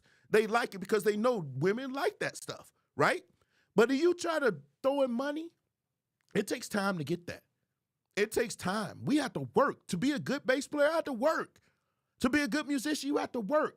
To do what I do in IT and technology and cybersecurity and programming and websites and all this, it takes time. You think I could put this show on and stuff like that? It takes time to learn this stuff. I had to learn it. You were born with it. To an hour or two in front of a mirror, you can even enhance it.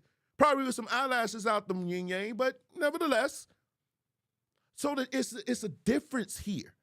I don't even know why people don't think it is. So that's why men usually in 35, around that age, not your fan, but I was just a camera guy and they come in like fruit flies. See, and that's what I'm saying. Pause, but by the way, business. So that, I don't know. That's something, and you're going to see her get more triggered, y'all. Here we go. Okay. But the reason why I say yes is both, especially in this time. And what I would say to that is, stop. She knew who she could pick on, though. This is a dude she knew she definitely can eat him up. Pause, but not really. Because he doesn't know this stuff. He doesn't know how to articulate, and he fumbling all over. He probably nervous, but he fumbling all over the place. Here we go. just get a prenup. At the end of the day, get a prenup.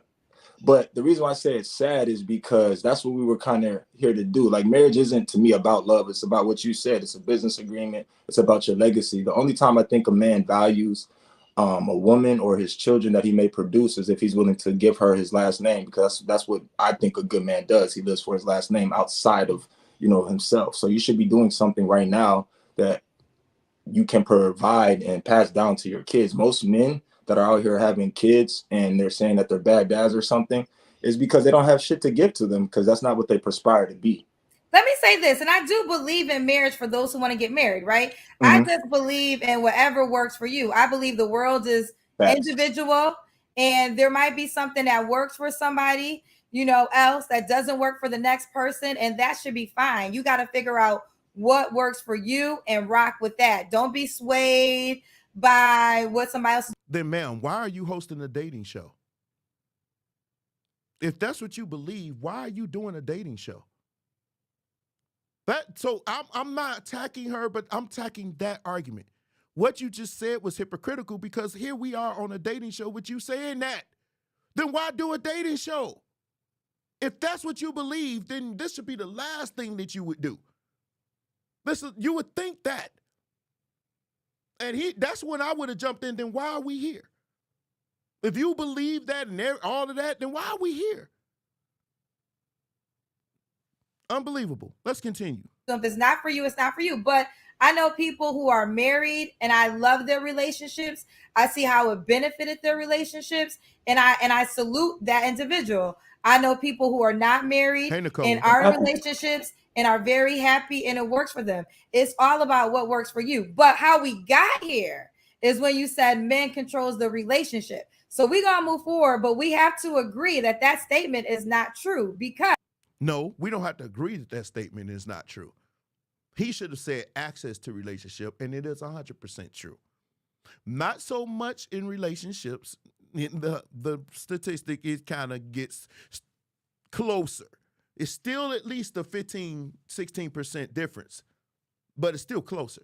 But as it relates to marriage, men control access to marriage, period. Whether you say yes or no, we open the door for you to say it. If without us asking it, ma'am, there will be no marriage. Unless, of course, you actually ready to propose to us. But Falcon that, right? Falcon that. She's not going to ask anybody. See, this is why I say single women keep women single. This is the concept of relationship dynamics that you ladies need to understand. We do control the access to that. Because even if we get in a relationship, we still control whether or not we're going to be faithful to you. Women statistically want a committed relationship, monogamous relationship with men, more than men want with women. That's a statistical fact. So even in that regard, we control the access to a monogamous relationship. That's true. And you can accept that and still move on. It's not the end of the world. You just need to move differently to make sure you secure that from us. I don't understand that. So when women like to say this stuff, we control. You don't control that. You don't control. I wish I could do this all day. You don't control that. The only thing you control access to your body, you control access to your womb, you control access to sex. You can say that. You do. Because here's the thing. You can initiate sex more than we can initiate, more than you initiate, which is weird to me. You won't propose to a man, but you will jump on him when he's not even looking for sex from you. You would just hop on him. Wow. Here we go. If a man requests a woman's hand in marriage, because you use that as an example, and the woman says no, it's fair to say he didn't control that relationship, correct? I don't think he didn't control moving forward. I also think that the woman has to agree. So if a man see, that's where he messed up. He should have said access to it. He should have said access to it. Access to relationships. Access to it. You don't control relationships. You control access to it. I need you. I don't know this dude, but if you ever to see this, I'm lowly. Nobody knows me. But if you was to see this, I would tell you the word is access. You keep missing that word. And she's just riding that to death on you and not in the way you want. Here we go. Can still go back. I'm sorry. Hold on. Just answer the simple question. If a man gets a ring, proposes to a woman, and she says no, he didn't control that relationship. She did, correct? No. She just said no. What do you mean? She didn't control. See, this is why I'm saying you don't listen to 40-year-old women with frozen eggs. You don't listen to these types of women. She's going to lead you to a Dogville. Mark my words. You don't control that relationship. You don't. That's why I say I wish he would have just said control the access. That's the word. Nobody controls the relationship. Nobody controls the relationship. But one or the other controls what kind of relationship it's going to be. If the man wants casual relationship, a woman controls that. Because without access to her body, there can be no casual relationship. Yeah, society told you, you know what, Nancy, and that's true. Society may have told you that you're not supposed to propose, and we're still gender roles play, women get the clown for getting down. And I get that. And that's the why, but it still leaves open the fact that it doesn't happen. And most women are not going to propose to these men. Being as though that's the case, for that reason alone, we can say men control access to marriage because you're not going to propose. If it was 50-50, women proposing to men like that, then men wouldn't have access to marriage. We wouldn't control that. We wouldn't. Oh, me personally, because I say no, is because most people will probably end it after, oh, you don't want to get married to me, it's over. I personally be like, cool. Can I still fuck with you though? If I can still fuck with you. Okay, stop. That's what I want to bring up. I want to bring this up. Is a relationship, if I'm a man and I ask a woman to marry me and she says no, is the relationship over? I'm talking about the relationship as far as the committed, because you don't ask a woman to marry you unless you guys were serious. That means we were dating monogamously, serious, just you and me. if I ask you to marry me and you say no, is that I want the fellas to really chime in on this one. Is it over? If you say, I want to be married, and she says no, is it over? Is the relationship over? Now, I'm going to answer this one. The relationship as we know it is, because I've offered you the most important thing that I could think to offer you, which is a step above where we are right now. And you told me no. And I don't know the reason. Because especially if you have your degrees and everything else, what would be the reason? If you are hustling, say for instance you in school to be a doctor, I can understand that. But you can still get married and still be a doctor. People do it all the time. So what is the reason? See, me, I would think that you holding out because, like a lot of women, not all, of course, some of you gonna say that, but like a lot, not even most, but a lot, they always feel like I could do better. And so they stick around and they lead you on for that long time and say, oh yeah, I could do better. I'm just gonna hold him here. He a nice guy, but I think I could do better. Up until the wall come, and then when the wall come calling, now you want to say, okay, I want to marry you. Or you hoping that it's gonna come around. Fellas, don't do it. I'm telling you, fellas, don't even get into committed relationships with women that ain't your wife. Don't do it. Why should she benefit from the best part of marriage, which is your monogamy, when you ain't getting what you want from it? Now, if you're not ready to be married, yeah, I knew that. Cardi B is married, but I know Megan the man horse ain't. Megan the man horse ain't. But anyway, if you're not getting what you want from her, why would you give her that? Because a lot of these women fighting for you, talking about they not going to be, what's the word? What was that? Submissive. They said they're not even going to be submissive to you. And I don't have a problem with that. I don't have a problem with long engagements. I really don't. I mean, I don't really have a problem if your relationship is just you and him or you and her. I don't have a problem with any of that. But if you're going to say women, this is about women saying, okay, well, I control the relationship. You don't. And men shouldn't be saying they control the relationship because you don't. You control the access to it. You control the access to it, especially when we look at statistics. Men control access to it. Making a man horse. She always will be the man horse. Anyway, let's continue. We almost done here. You have the same type of interaction without giving you my last name. As a man, I'm gonna suck that up and just be like, okay, cool. But you said, but now you backpedaling because you said control relationships meant marriage. So if a woman says no when a guy asks her to marry her, that means he's not controlling the relationship because ultimately he wanted marriage and she said no to it. Please kick that person out, Mom. I'm just trying to get men to understand that y'all do not control. It has to be an agreement. It's a partnership on both ends. So this, like you guys repeat this motto like it makes sense and it doesn't. You have to be a willing participant. She has to be a willing participant. So therefore, a relationship is an agreement of two people. Nobody controls it. Y'all both have to be willing participants for it to work. I get that. And see, he backpedaled. See, that's what I'm saying. That's why he should have said access. That's not true. The man opens the door for it, for those relationships. For relationships, men open the door, especially for marriage. If we talk in marriage, definitely, absolutely 100%, especially in our society, women are not proposing. So we control access. If that man never asks you for marriage, then it will not be one. That's control. That's controlling access. It's just really that simple.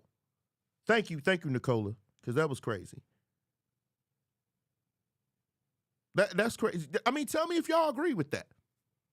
I cannot be more plain than that. I think it's. I'm gonna continue because I definitely want to continue our dialogue. And the reason why I think that I said that, and I maybe spoke. Well, you say that because it's something that a lot of men repeat. I hear it all the time. Yeah, I've heard that. You know, you heard it because he said it to you. When you went on this dude, he came on here and he lit you up by saying it. So you're stuck with you for a long time, and every time you hear a man say that these points, you get upset, you get triggered. And now that you had a young person that you pretty much outaged him by almost 30 years, now you getting on here and now you want to pin him in the corner because he couldn't explain himself. But you wouldn't have done this to no other high-value man on your show. Oh, but dang, they don't go to your show. They don't go to your show, and they shouldn't. No man should go to this show. No man should go to this show. I don't care what she can come on my show. She can jive on me. She can talk about me. She can call me broke and everything else. It doesn't change the fact that men should not go on this show, especially men earning now. Here, having said that, hey, I don't need to go on your show, ma'am. But if I was to go on that show, you would have a fight on your hands. Because unlike the young man here, I can hold my own with you. And the only thing you're going to do is get loud with that chicken scratching chalkboard voice of yours and start trying to be real sassy, and you know I'm going to bid you a good night. Yeah, she hurt by that. But why does the man open the door? Because we ask. We ask for your hand in marriage, Nicola. If that man never asks you for your hand in marriage, there will be no marriage. Unless, of course, you're going to ask him. Because even if you bring it up, what's happening here? Are we, I'm ready to take this to the next level. He still has to ask you. Because the woman has done something to make him open the door to access. Nobody controls the relationship. We both have our part in the matter. You have your part in the relationship. You're absolutely right. But men control access to marriage. We control access to relationships. Statistically speaking, it's closer in relationships than it is marriage. Because like I said, we're a fallen relationship. A man's penis happen to find your inner crevice and your viscous innards. And now all of a sudden, after the moment of climax, we feel like, oh, we're in a relationship now. So a lot of the times that happens. But for the most part, women are more interested in committed relationships than men. Men have to decide that that's what they want. And most of the time, men are asking, would you like to take this to the next level? That's still access. It's the difference between access and actually controlling the relationship. Nobody controls the relationship. Relationship is give and take. But access to such relationships, men control. You control access to your body, to sex. You control that 100%. Men control relationships as far as access to them. It's really just that simple. And it's really nothing to buck, and it's nothing to even say, oh, well, now if you want to combat that, that's fine. But you can't combat the stats. You can't combat the numbers. And it don't matter what we feel. The problem is we go back to what I said when I opened the show. What we feel going to be the end of us. Because we feel a certain way. I feel this way. I feel this way. It doesn't matter what you feel. This is the way it is. I can't believe the Bears beating the Patriots. He's trying to be respectful. Let me see. He's trying to be respectful because men get called abusive if they push too hard. I think he's trying his best to be calm. I think he is. I think he's trying to be respectful because he knows she got another gear. And she was egging to take it to that next level. And I think that would have been shameful to do that to this young man, to just rip him up like that.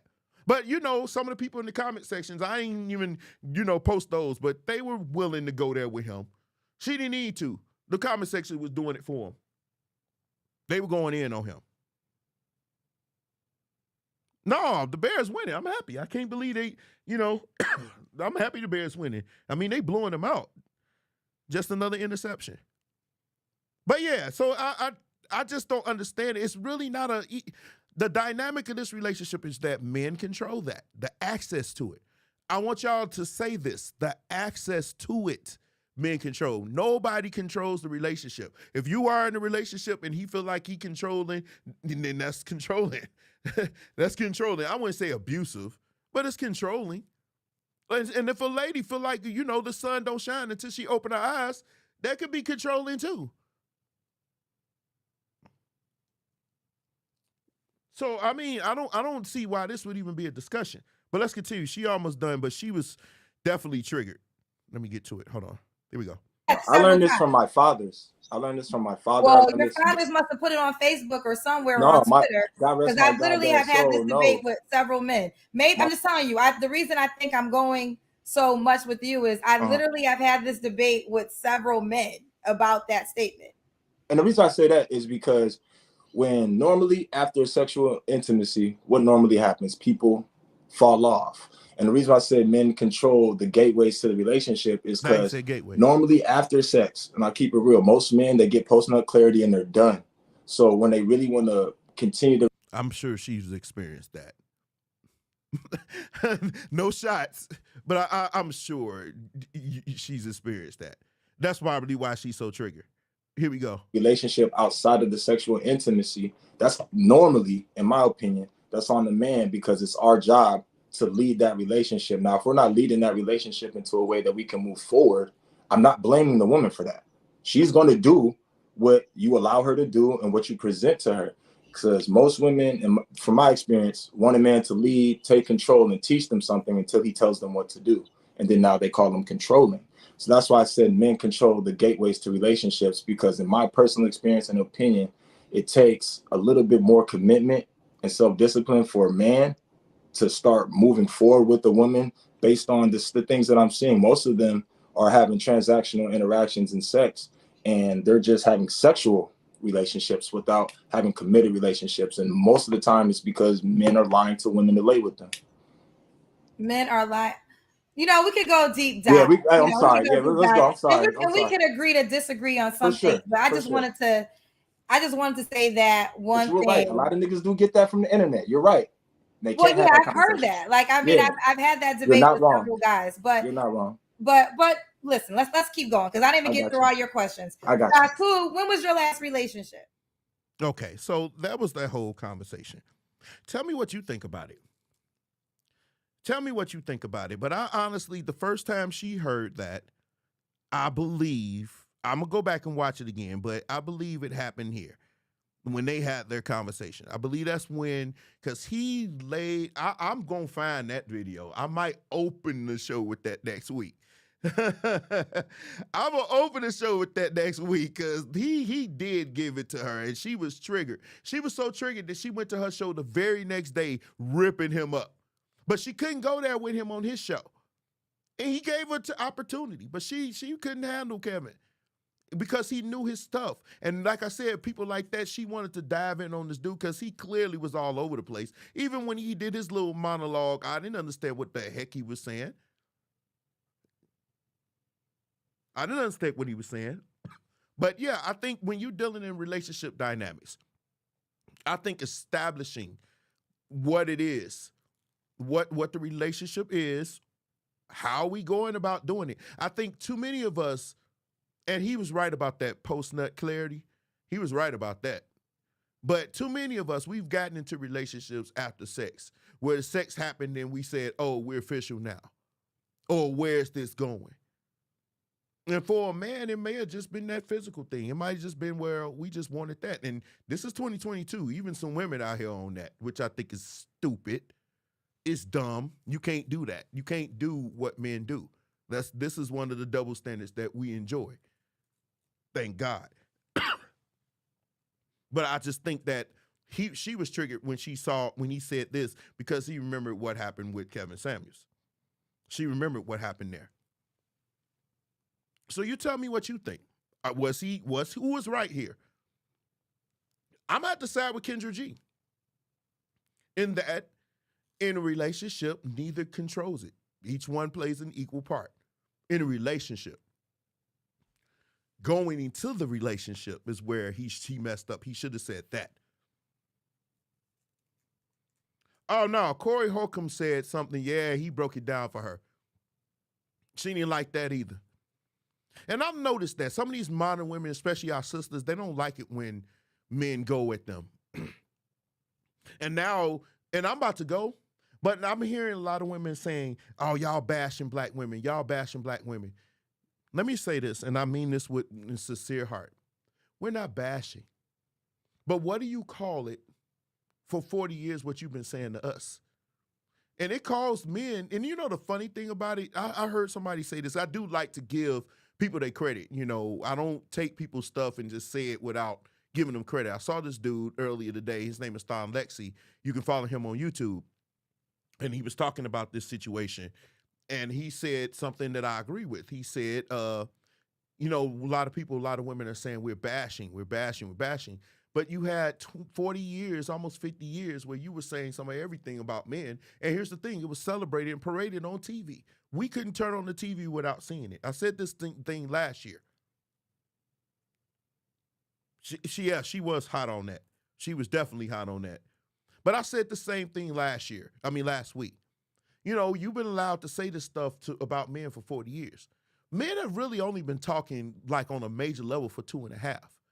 For it to be fair, we need to go back to 40 years. You need to take 40 years of us talking about you and holding you accountable. But you're not ready to do that. After 2.5 years, you celebrated when Kevin Samuels died, not knowing it was other people that was going to pick it up. And it have been. They're not on the level of Kevin Samuels because they're not going to do that. But they still around. The men, they're definitely talking. I'm not even on their level. I'm nowhere near. But they're not going anywhere. They're not going. You thought that was going to end, but 2.5 years, no, we need to make up. We still got 47. But here's my thing. In any discussion, especially if there's a debate, right? You have one person that says their point. This is the way that Derek likes to have disagreements. If there's a disagreement, you saying your point. You're saying your point. I allow you to say your point. Then after you say your point, I say my point. You see what I'm saying? And then we come to a conclusion. Sometimes I give you a last point or whatever, then we come to a conclusion because I'm not going to go back and forth. I'm ready to see how we can fix this thing, right? We've heard you. And you mean to tell me now that we just beginning our part of the discussion and you want us to shut up? That's what I feel has happened. And I didn't like it when you did that. And I didn't like it when you said this. And I didn't like it when you did this. And this. You can do better. You need to up game and bring yourself up. I need a man on this level. Okay, ma'am. Now listen, Patricia. This is what I want. No, we can't even do that. This is what I'm saying. This is what's happening. I hope I ain't still on my. Yeah. Okay. No, so this is what's happening. This is what I feel is happening. We heard you, and now that we say, okay, well, now my point. No, just shut up. No, you're going to hear us now. And you're going to hear men. And I'm going to say this, and I'm going to jump off. Listen. If you want it, ladies, I want the ladies that will watch this later. Please share this. If you don't share, record this and share this. Look at your dating pool. Since y'all want to talk about the dating pool is pissy. Look at your dating pool. Do you want that to be better? Do you want your choices of men, the options of men that you have, do you want it to be better? Are you sick and tired of dealing with the men that you feel like, you don't want? Yes, if the answer is yes, then I invite you here or to any other man outlet where they're speaking about these things. And you can learn from them and you can incorporate that like we did for you. If a woman get on there and say, oh, well, I like men that wear beards. When women start to say they love men in beards, you can't get on Facebook right now and not see a man in beard. We listen to you. But when a man says we don't like weave, you go buy more. We say we don't like the Venus eye traps or your eyelashes looking like Venus traps. You say, oh, we can't even get you to do that. But here you go showing up to my house with the Venus traps. We say we don't like you to act like hood bandits, but you still show up. Baby, let's go work out. We kind of picking up some weight. Let's work out. No. You're going to get this. You can get the silverback. Even though that's not necessarily a silverback, what it all entails, but I'm going to say that for that other dude. Name the ones that are disrespectful. I don't like Fresh and Fit. I don't watch them. I only watch them for content. Them bonnets, oh my God. Or drop dead your man and get you a Josh. They can't get a Josh. They hit that wall. The wall is undefeated. That's the thing. The wall is undefeated. And so now I'm not doing a Passport Bros live. I'm sure you guys have heard about it. There are men, that are leaving the states and going to get women in other places. They call it Passport Bros. I'm not doing a show on that. I don't necessarily say I agree with that. But I mean, whatever they do, that's them. I want everybody to be happy. I want you to get what you feel like you earned, not what you deserve, what you've earned. So if they want to go overseas and get a woman, that's fine. But I'm not doing a live on that. That's stupid. That's what they want to do. I'm not going overseas to get a woman. Real women don't like women who go out in bonnets. I don't like the bonnets. That's like an instant repellent for me. If it's 3:00 in the afternoon, you still got a bonnet on your head. I'm like, come on, girl. I give it. See, I work in childcare. So when they dropping the kids off, most of the time when I'm getting there, it's like 10 o'clock. No, 9:30, 10 o'clock. Sometimes I get there a little later because on Wednesdays, I usually get there at 10-ish because I'm leaving at 6 to go to rehearsal. You see what I'm saying? Boy, it won't happen this Wednesday, but still. Nancy, listen, I'm in a few of them. I tell them all the time. I'm in the Kevin Samuels group or in one of them, and every other post, I'm saying this is dumb. You go every other post, I'm on there like this is dumb. This is dumb because they saying some stuff now. Let me say this. Now I'm about to turn it to the fellas. Don't let Kevin Samuels get you gassed up where you think you somewhere where you not. I keep telling you that. You keep talking about high value men. That hasn't been you for years. That hasn't been you. If anything, Kevin Samuels was preaching about high value men, trying to get these ladies to see that you don't qualify for those types of men. They kept calling. Now, every week he tell them, basically, you don't qualify for those types of men. You either you silverback or you a man to be or something like that. Don't know. But a lot of men in that group, in that Kevin Samuels group, they are not high value. They are not high value. They act like they are, but they not. They not high value. You got some men on there, well, I'm making this. I go to their page. I'm like, I don't see this. Now, I know real rich men, they don't flaunt their wealth. Wealthy men don't flaunt their wealth. Rich dudes, especially these basketball players, every other day they on there. Oh, yeah, Nancy, you see me in there saying this is dumb. But these fellas, they be in there and they like, oh, well, this and this. Every other day they taking a shot at a woman. No, that's not how you get stuff done. That's not how you get stuff done. Now, you can hold them to the carpet and show them what they do that's kind of jacked up. But you don't have to take shots at them. We all know, honestly, you ain't got to get on there and tell women with no children, bashing them, you should have stayed with your daddy, baby daddy. You ain't got to do all that. We know what the numbers say. We know what the numbers say. We know it's extremely difficult, but it's not impossible. There are few women that have children that can have good chances at men. It ain't the children that's giving them the problems. Yeah, I'm not DJ. Yeah, Hafiz is all over the place. DJ Academics, I ain't never felt him.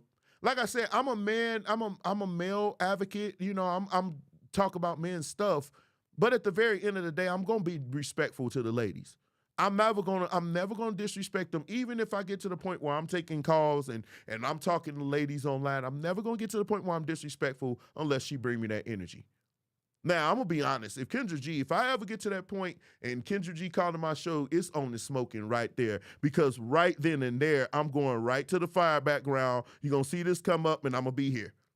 And I'm going to give it to her in a way that y'all wouldn't believe. Because if you happen to see this screen up and I'm with Kendra G, just already know that means I'm in a flaming mode and I'm going to bring it to her. And not because I'm going to go with her. I don't know her personally. I don't. But her arguments, I'm going to rip them to shreds. I don't attack people unless, of course, you give me a reason to. But I'm going to tear her arguments up. This fire room, when you see this up, you already know he on one. He gonna be on one. But yeah, so what did y'all think? It's always the black women that hold other ethnic. I mean, they do, except for when they don't. when they do, but they don't. In that group that we're in, Nancy, they like, I've seen them go at white women and say, this is the kind of woman y'all want. It's usually some silver black white woman. And that nothing could be further from the truth. Nothing could be further from the truth. The women that I've seen some of them with, when I was in the mall last week, and where I live here, you're gonna see it. And those women don't look like that. They are smaller. Their bodies look nice. You know, they look like they work out, you know, because their thighs look really, really toned. Their hair is usually decent. And they don't wear weave like you think. That's another thing. Y'all say, well, white women wear weaves. Yeah, they do, but not as much. We talking statistics. That's what I'm saying. That's what I'm saying. Oh, you like Janet. Well, you just want Janet. You got problems. You got problems. But next week, listen, I'm out of town. I was thinking about doing an old location. I might. Let me see how I feel Wednesday. I'm out. I'm going to be performing. But next week, I'm coming in. I want to have another panel. So if you are interested in joining the panel, hit my inbox. But I want to have another panel. I want to have another panel because I want to talk about something that's going to be fun. Let's talk about the dating pool, y'all, because I've been seeing people post about it, that the dating pool is this, the dating pool is that, the dating pool is this. And I'm going to give you a little nugget before we even jump into that, right? The dating pool. You got to remember about the dating pool. One thing about the dating pool that all these people that's talking about the dating pool, one of the things that they leave out is that they're in it. So if the dating pool is pissy, maybe you're the one bringing the pee. Because if you are single this long, then the common denominator out of all your failed relationships, it's not the different people that you were with. The common denominator is you. And this thing that called a mirror where you're supposed to look at it. It's this thing. Wait a minute, am I singing? I'm not singing. This will be singing. This will be singing. Nah, but seriously, I'm almost positive that when you deal in relationships as far as the dating pool, you're in it. And as long as you're in it, you're part of the piss or the murkiness or whatever you want to call it. So when people get on Facebook and they say, oh, the dating pool is this, the dating pool, nah, you there. You're in it. But we're going to talk about the dating pool. What makes it so bad? What makes it so bad? What makes the dating pool so murky and so pee? Or what makes it like that? I want to have a panel because I don't want to just be the only one. I want to hear from you. So if you are interested, I want you to inbox me and we'll have a panel going next week about the dating pool. Get your information. If you have, hey, now listen, that's the only clips I want to get. I have preachers going wild. I only have 2 before we do 50. So next week will be 49. I already have those. So I don't need any preachers going wild unless it's extraordinary. Don't send me preachers going wild. The videos that I'm interested in is ones that deal with the dating pool. Okay? So that's the one I'm interested in, okay? So next week we'll do dating pool, but I hope you guys have understood my position on relationship dynamics, on who controls what. Again, if nothing else, you know, Derek doesn't believe anybody controls it. Nobody controls relationship. Men just control access to marriage. Women control access to sex. It's always been this way. It's the reason why prostitution is around. Prostitution was around because of that. Oh, next Tuesday, I want to say this, and I'm going to leave, but I'm about to be real serious. I usually don't talk about politics and who you should vote for, but next week, I think it's next week the 4th. Real quick, no, next week it's not the 4th. Next week is the 31st. Let me see. Whatever day we're voting, this is the 1st? Yeah, the 1st. No, the 8th. The 8th is election day. I want you guys to really, really pay attention to what's going on in our country. We now live in a country where this background, if you see it, it's Janet Jackson. We live in a country right now that people are saying this is Madonna. And clearly this is not Madonna. But they are saying this is Madonna. And then you have other people saying, no, that's got to be Madonna because Janet can't sing like that. But clearly this is Janet.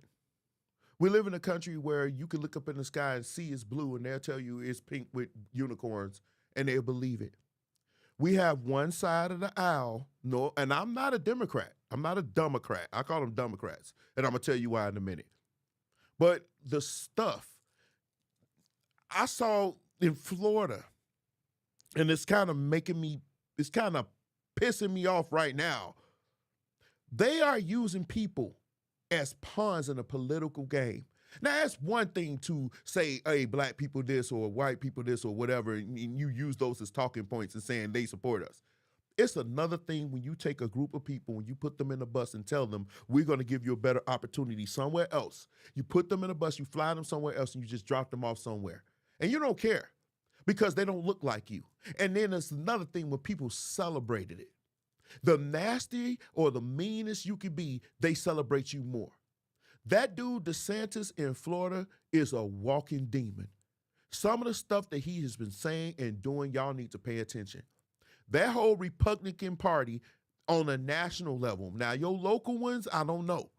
But on a national level, those are some of the most evil people I have ever seen in life. It's one thing for you to lie to us. All politicians lie. But they are on a whole nother level. They actually had a group of people on the news today that was talking about the January 6th situation. And you know they had the nerve to bring up Black Lives Matter. Last I checked, Black Lives Matter didn't break into the Capitol. They just marched there. Last I checked, Black Lives Matter didn't break in windows and beat up on cops. Last I checked, Black Lives Matter didn't ransack the whole floor of Congress. Last I checked, they didn't defecate and spread it on the walls. Those are animals that went up in there, and none of them were Black Lives Matter. And they want to try to blame it. Oh, it was Antifa. No, it wasn't. It was you. It was you. And they are trying to sweep that under the rug. Why does this matter? Because if it was Black Lives Matter that went up in there, it would have been a bloodbath. Open, you know what I mean? And I'm sick and tired of seeing just open. They're not even, listen, you can say, well, the Democrats were one racist and everything else. It's been a long time since I saw a Democrat say something openly racist in the mic in front of people. And it be cheered on. This is what we're seeing. Where they want this man. Look, if I did half the stuff that this orange buffoon did that was once in the White House, thank God he's gone, but he's going to run again. He's going to run again. You want to know why he's going to run again? Because it's going to avoid him from getting, because he know he got indictments. They're coming. If the election day is on the 8th, by the 12th, he's going to be indicted. But he's going to announce his run for presidency on the 11th. And this stupid country has a law where you can't indict a person that's running for president. So you mean to tell me I could actually do a real crime, run for president, and be chilling? That gives him 2 more years. And if he wins, which I'm kind of scared that he might because there's enough idiots that support him, be a Republican, but you can't support stupid because only an idiot would take nuclear secrets to our enemies down to a golf club that he doesn't have rights to. That's just dumb. Now, I'm not telling you who to vote for. Actually, I am. But it's more than that. I want you to vote your conscience. Yeah, well, people don't care about that. They care about inflation. What does it matter if they don't like you? Because inflation is going to happen regardless. No matter who's in office, inflation is going to happen. Because all those tax cuts and all those breaks to the rich that was given, you think that came free? You think that came, where do you think this inflation came from? Everybody talk about inflation. Where do you think it come from? Where do you think it comes from? Exactly. So I'm not, and even if it was about inflation, I just can't see myself voting for a party that has neo-Nazis and every other extreme right-wing group supporting them. Would you really, really vote for the same people? Would you go hold hands and shake hands with the Ku Klux Klan as you voted for the same people? I just don't understand that. And like I said, I'm central. I'm independent. I will vote for some. I have voted for, and one Republican I'm thinking about voting for here locally, because I agree with what she's saying, what she's trying to do for the town that I live in. But on a national level, they openly displayed racism to our first black president. Then after he was done, they allowed this buffoon to do everything he wanted to do and say anything. They never, ever even chastised them. I just don't, right, Susan, now I'm done with the show. So if y'all, we gonna do dating pool, I'm just, talking right now. I might even delete this from when I post, I may not, because people need to hear it. But this country, I was just talking about this today.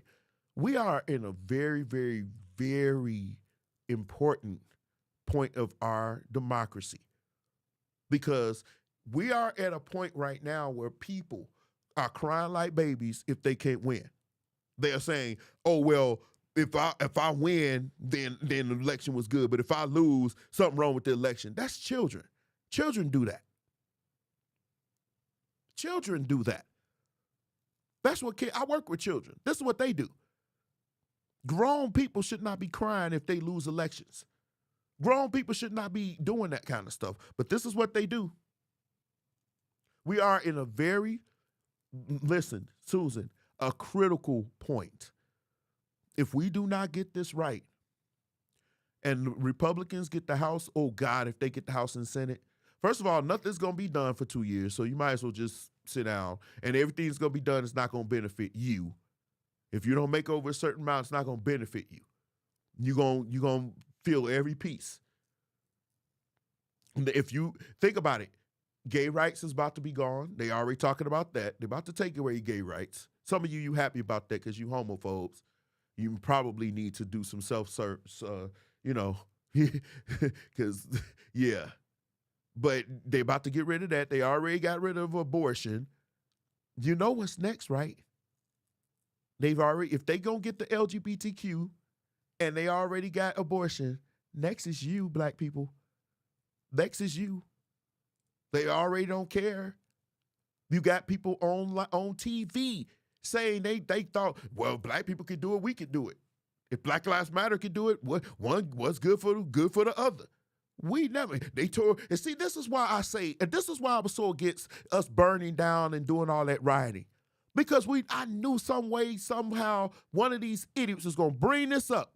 Because that's the first thing they brought up when they was talking about they would burn down buildings, they was burning down this. This is very, very serious, y'all. I mean, I usually don't talk about politics like that, but it is very, very serious out here. Vote your conscience. If you still like the Republican Party and what they're doing, if you feel like it benefits you and your family, then okay. If you could just hold your nose at the stench and vote for Republicans, right. I don't feel good voting for Democrats either. They the weakest people on the bunch. And I'm going to tell you why. Because if the Republicans get the House, they going to do what the Democrats should have done. The Democrats are idiots. Why would you, let me ask you this question. On Judgment Day, is God going to appeal to the greater good of the devil?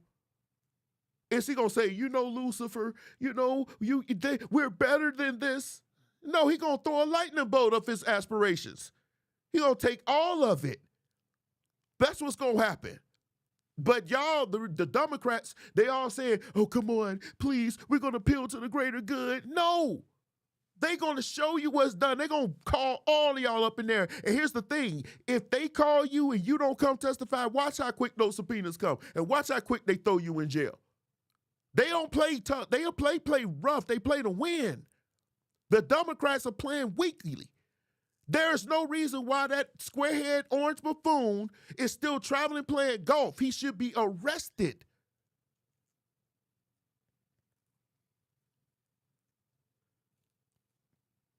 350 people running right now in this upcoming election saying the election was stolen, even though the proof has come out that Donald himself knew that he lost. But he still pushed it. You got to be a buffoon to back this fool up. He knew he lost, but he kept on telling you idiots, oh, we lost, we won, we won. He knew he lost. He knew he lost. There's evidence of it that he knew he lost. He should be in bracelets, but the Democrats won't press it. They still tiptoeing around. Man, I don't give a falcon about your elections. If it was me, I'd be in jail. If it was Barack Obama, he'd be in jail. The Republicans controlled the House and the Senate, he'd be in jail.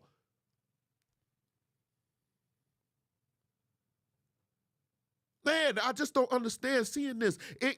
People say they don't like to watch the news. I was talking to a lady the other day, was getting my car serviced, and she said she don't watch the news. It's depressing.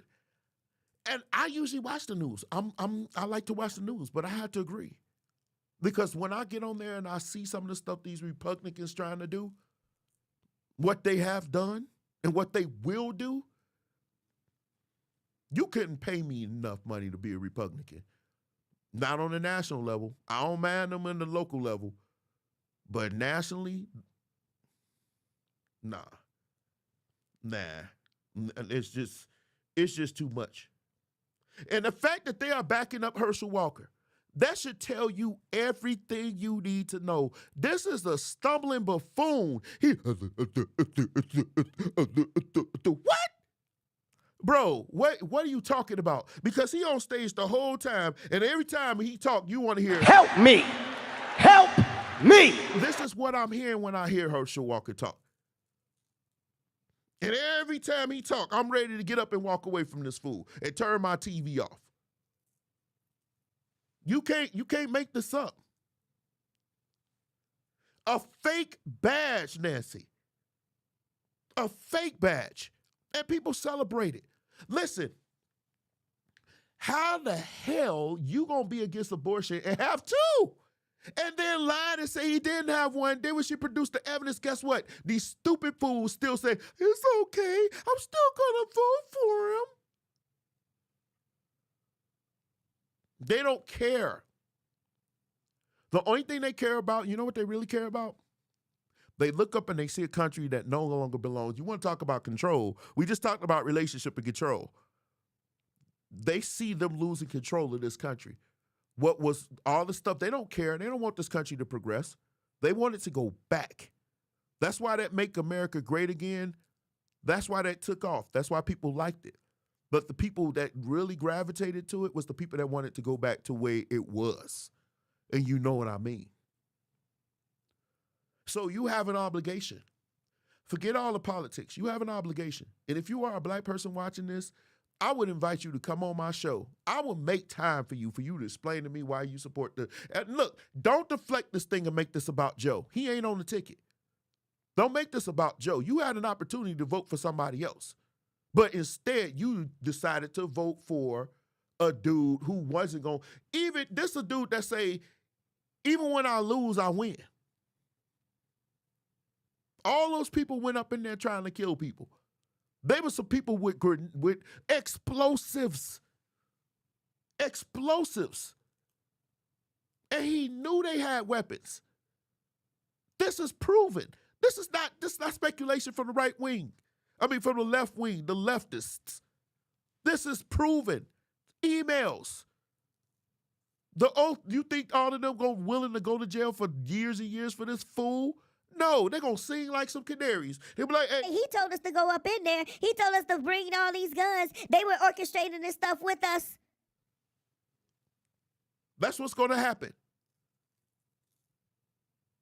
But when we needed help and everything else, they were ready to bring out everything for us. Grenades, tear gas, and everything. But they let those people go up in there and do what they needed to do. You cannot make this up. So you have an obligation. You have an obligation. I need you to vote your conscience. Now, if you take all this in and you do your research and you still decide to do it, then fine.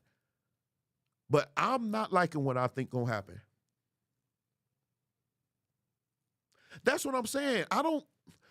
They was literally trying to hang that man. They were saying, oh, hang Mike Pence, hang Mike Pence. I'm like, what? What you mean hang Mike Pence?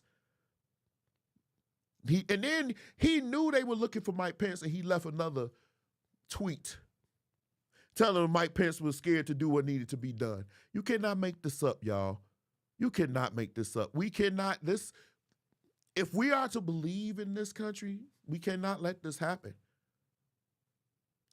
And I say to this, and to my Republican friends, put some candidates up in there that have real Republican values. Being conservative, that's fine. Free trade, that's fine. Being conservative on certain things, I don't mind that. The real Republicans, Liz Cheney, they voted her out of here. The real Republicans, they got rid of. The ones that are conservative, I don't mind conservatism. I think right now we need that. We don't want to go too far left where it's too crazy, and we don't want to go too far right. I just said this a few weeks ago. It's funny that the Republicans are they're the center. They're the center right now. So back in the 80s, I'd be Republican. Back in the 80s, I would be Republican. But in the 2022, I don't know what I am.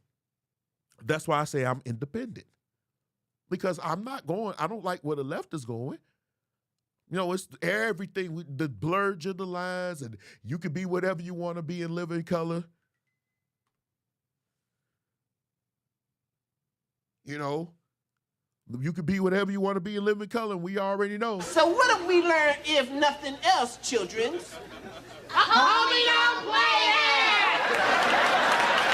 I don't play that. I don't play that. I'm the right in the middle. I don't want it to go too far. But honestly, I'm living in unrealistic times too myself, because we probably won't go back to that. Right now, we're living in a time where which extreme is going to win. That's what we're living in. Which extreme is going to win? The far right extreme, or the far white extreme, or the far left extreme? Because the people in the middle, they're phasing them out. They're phasing them out. So you either gonna go far left or you gonna go far right. I'm trying to stay in the middle. But honestly, where we are right now is forcing me to make a choice. And I just can't honestly see myself voting on the side of people who want to hang my ancestors from trees and put a red cap on them. Maybe you can. Maybe you can. The center is over. There is no center anymore. Not politically. Because like I said, all the people that are in the center, they're going. It's either far left or far right. And here's the thing, I call the Democrats because they're weak. But some of the right wings are weak too. Trump ain't never been in no fight. They scared to lose their jobs. They've refused to stand up to him. See, that was the thing. When Nixon was doing all that stuff, they stood up to him. It was like, hey, you got to go, bro. We can't do this no more. But here's the thing, and I'm really got to go. But here's the thing. Nixon wasn't nearly as popular as this person is now. So the Pumpkin King is really Boy, here we go.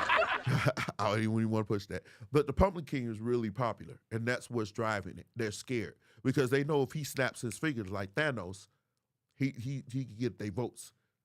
So they're scared about their jobs. So they refuse to go against him. But in the meantime, he's doing everything under the sun.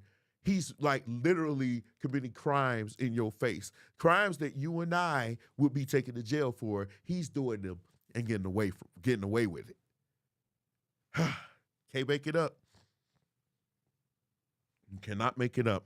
But anyway, next week, what are we doing? The dating pool. We're talking about that. So I don't know why I went on that diatribe, but I am so worried about what's happening in this country. I really am. I really am. And I know some religious zealots going to say this is the Bible coming true. Say what you will. We still living in it. We're still living in it. Now, I'm not one of them people that believe we whisked away while all this stuff happening. I believe during the tribulation period, if that's your theology, the tribulation period is not a tribulation if you're not here to go through it. That's why it's a tribulation period. It's a trying time. If all the saints are gone, who's being tried here? Why would I be tested when I never believed? See how that makes sense? I believe that during the tribulation time, you're going to be here to go through it, because that's how we going to know you who's real and who's not. That's the real tribulation. I don't believe in that rapture's going. I don't believe in a rapture theology. I could probably cover it and blow your mind. So I haven't really believed in a rapture theology for years. For at least 15. I haven't believed in it. Definitely 15. Because I believe that you're going to be here. Y'all always sing these songs talking about, oh, Jesus got tried by fire, purify me. The thing about being tried by fire, when you say, and I'll come out as pure gold, did you not know gold is dirty when you first see it? So this nice little clean, sparkling gold you see, when it's glistening, do you know why that is? Because they run that through the hottest fire ever to purify it. And once after it's purified, then you will see the gold that you like to see. But in its original state, you're not going to like gold. So you sure you want God to try you by fire, but you have no choice, saints and ain'ts. If you are here during the tribulation period, you're going to go through that fire. You're going to have to go through it. That's why it's a tribulation period. If the first century Christians went through persecution, and the second century Christians went through persecution, and the third century Christian went through persecution, all them Christians that went through it during the times, what makes you think you're going to escape? What makes you think you're going to escape tribulation? Y'all let this 18th century, 19th century stuff mess y'all up. Go look up Margaret MacDonald. Margaret MacDonald.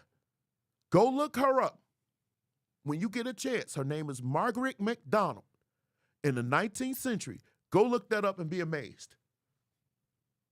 So those of you who think you're going to be whisked away, I'm not knocking you in your theology. I'm really not. But my theology and what I've read, you're going to be here. All of us. And all this bickering and fighting we doing from one denomination to the other, Kojic versus apostolic and all of that, you really think that you're going to make it to the end and we bickering? That is the real thing, because a house divided against itself cannot stand. That is the trick. That is the thing right here. It's not all this other stuff that we battle, soul ties and all this other junk. He doesn't need to do that, because he got 40,000 of us thinking our religion or our denomination is correct and the other ones are wrong. And as long as it's more and more and more and more denominations, oh, they doing this, they ain't saved, or they doing this, they ain't going to heaven. As long as he is over there laughing his tail off. Why? Because he know if division is what gets you beat, not you having sex with somebody. He don't care about your sexual alliance. You being homosexual and nothing like that means nothing. It only matters if I can keep you divided, if I can keep you fighting, I can keep you arguing. You're too busy bickering amongst each other to even see what's happening right in front of you. We are not prepared for what's coming because we're so divided against each other. We're not prepared. We're not prepared for anything that's happening. Y'all want to think you're going to get on your knees and pray? There will be no prayer. You're going to have to bind together. You're going to have to bound together. You're going to have to link together to make it through what's coming. We're going to need each other, Baptist, Kojic, Apostolic, PCAF, Cool JC, Church of Christ. All of us are going to have to come together to withstand what's coming. That's what's going to happen. And until we can get to that point, everything that you see happening is just a microcosm of what's coming. And so while you sitting waiting for something that's not going to come, the real business is happening right in front of you. So are y'all ready to come together, or y'all want to stay divided? See, this ain't going to make it to the masses because y'all want me to talk about the relationship stuff, which I don't mind talking about. I love talking about the relationship stuff. I just like presenting the data. But this is real. There's some real stuff happening. And when you say you don't like to watch the news, I don't either. But I can't help to see what's coming. Because all this stuff that's happening with all the Democrats and Republicans and everybody else, where's the church doing? I ain't talking about the Kojic church. I'm talking about all of us. What is our position in this? Who is our representative? Who represents the church? Because last I checked, some of you evangelicals was backing the demons because you hate gay people so much. You hate gay people so much that you were willing to sign with the devil to get rid of them. If you don't like gay movies, don't watch them. If you don't like gay people, don't go with them. But you still treat everybody with respect. So I love you guys. I don't know why I'm here. I spent a lot of time talking about this stuff, but I'm really, man, this is so deep, y'all. It's so deep. Margaret McDonald, go look that up. Her name is Margaret McDonald. Go look that up. Now, if you still believe in it after that, then you do your research. But we can come and talk about it if you want to. I make a special time to talk about that because that means more. But I love you guys. I just don't want us to be ignorant to this stuff. I mean, this stuff that y'all don't want to get involved in politics, but you better find your way to that voting booth. There are men, and I'm really got to go because I got to do something for Ricky. But there are men in masks hanging out by voting booths to intimidate, to just look at, can you imagine you showing up? You know what they're capable of.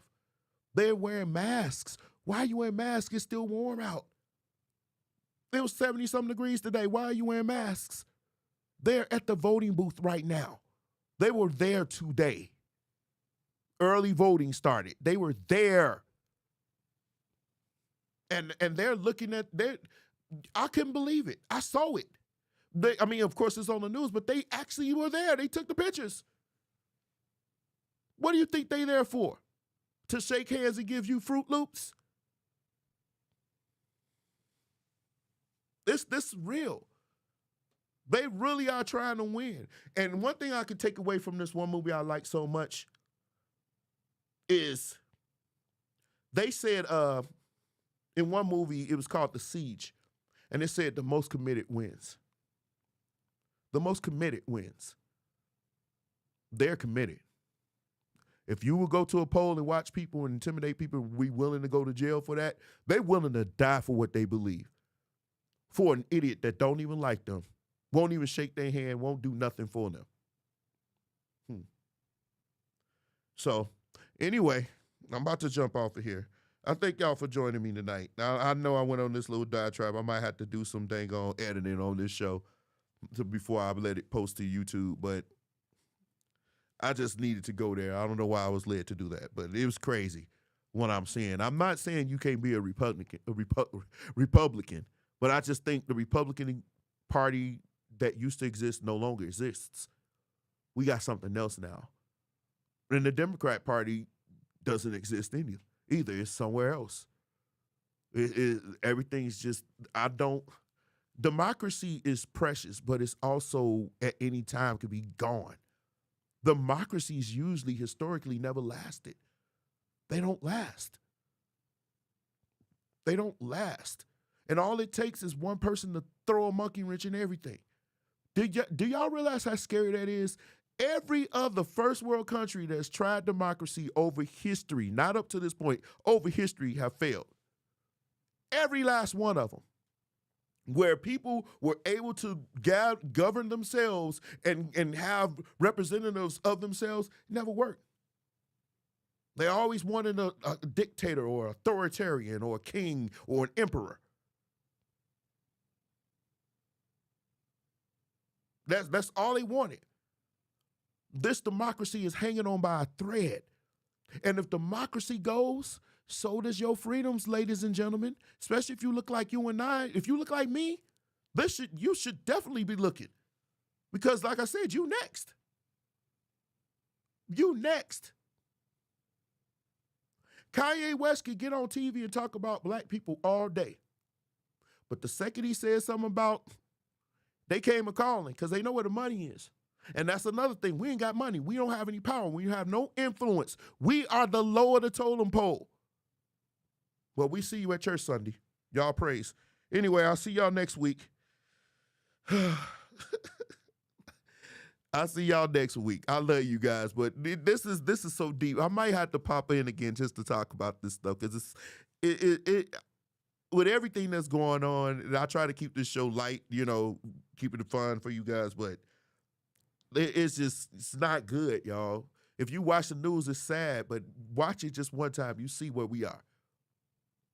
When you got people believing that the election was stolen, even though the dude who said it was has been shown. Every court you go to, they say no, and you still push it, you still push it, you still push it. It's one thing to have somebody have a weapon, but it's another thing to have a dumb person with a gun. One somebody I connected with, which is amazing to me, he's an amazing person. He's dangerous with a gun. Kevin is dangerous with a gun. He's dangerous. I won't tell his business. I'll let him tell his own. But the stuff that I learned about him, I'm not talking about in a bad sense. He's not like, Michael Myers, something like that. But he knows his stuff. But can you imagine somebody like that's actually stupid? I feel good because he's intelligent. But what about these people that believe everything that Trump says? That's true. Trump wouldn't lie to us. Government's lying. Politicians are lying, lawyers are lying, judges are lying, the experts are lying, the scientists are lying, the medical experienced people are lying, the nurses are lying, dogs, rats, and cats are lying. But a Fifth Avenue failed dude, the only dude in history to ever build a casino that failed, is telling the truth. Okay, next week. Next week we do the dating pool. And we're going to have fun with that. We're going to have a lighter show next week. I just had to talk about that. It was just on my mind. But anyway, I love you guys. I'll see you next week. Enjoy the rest of your evening, everybody. Take care. Bye. Don't go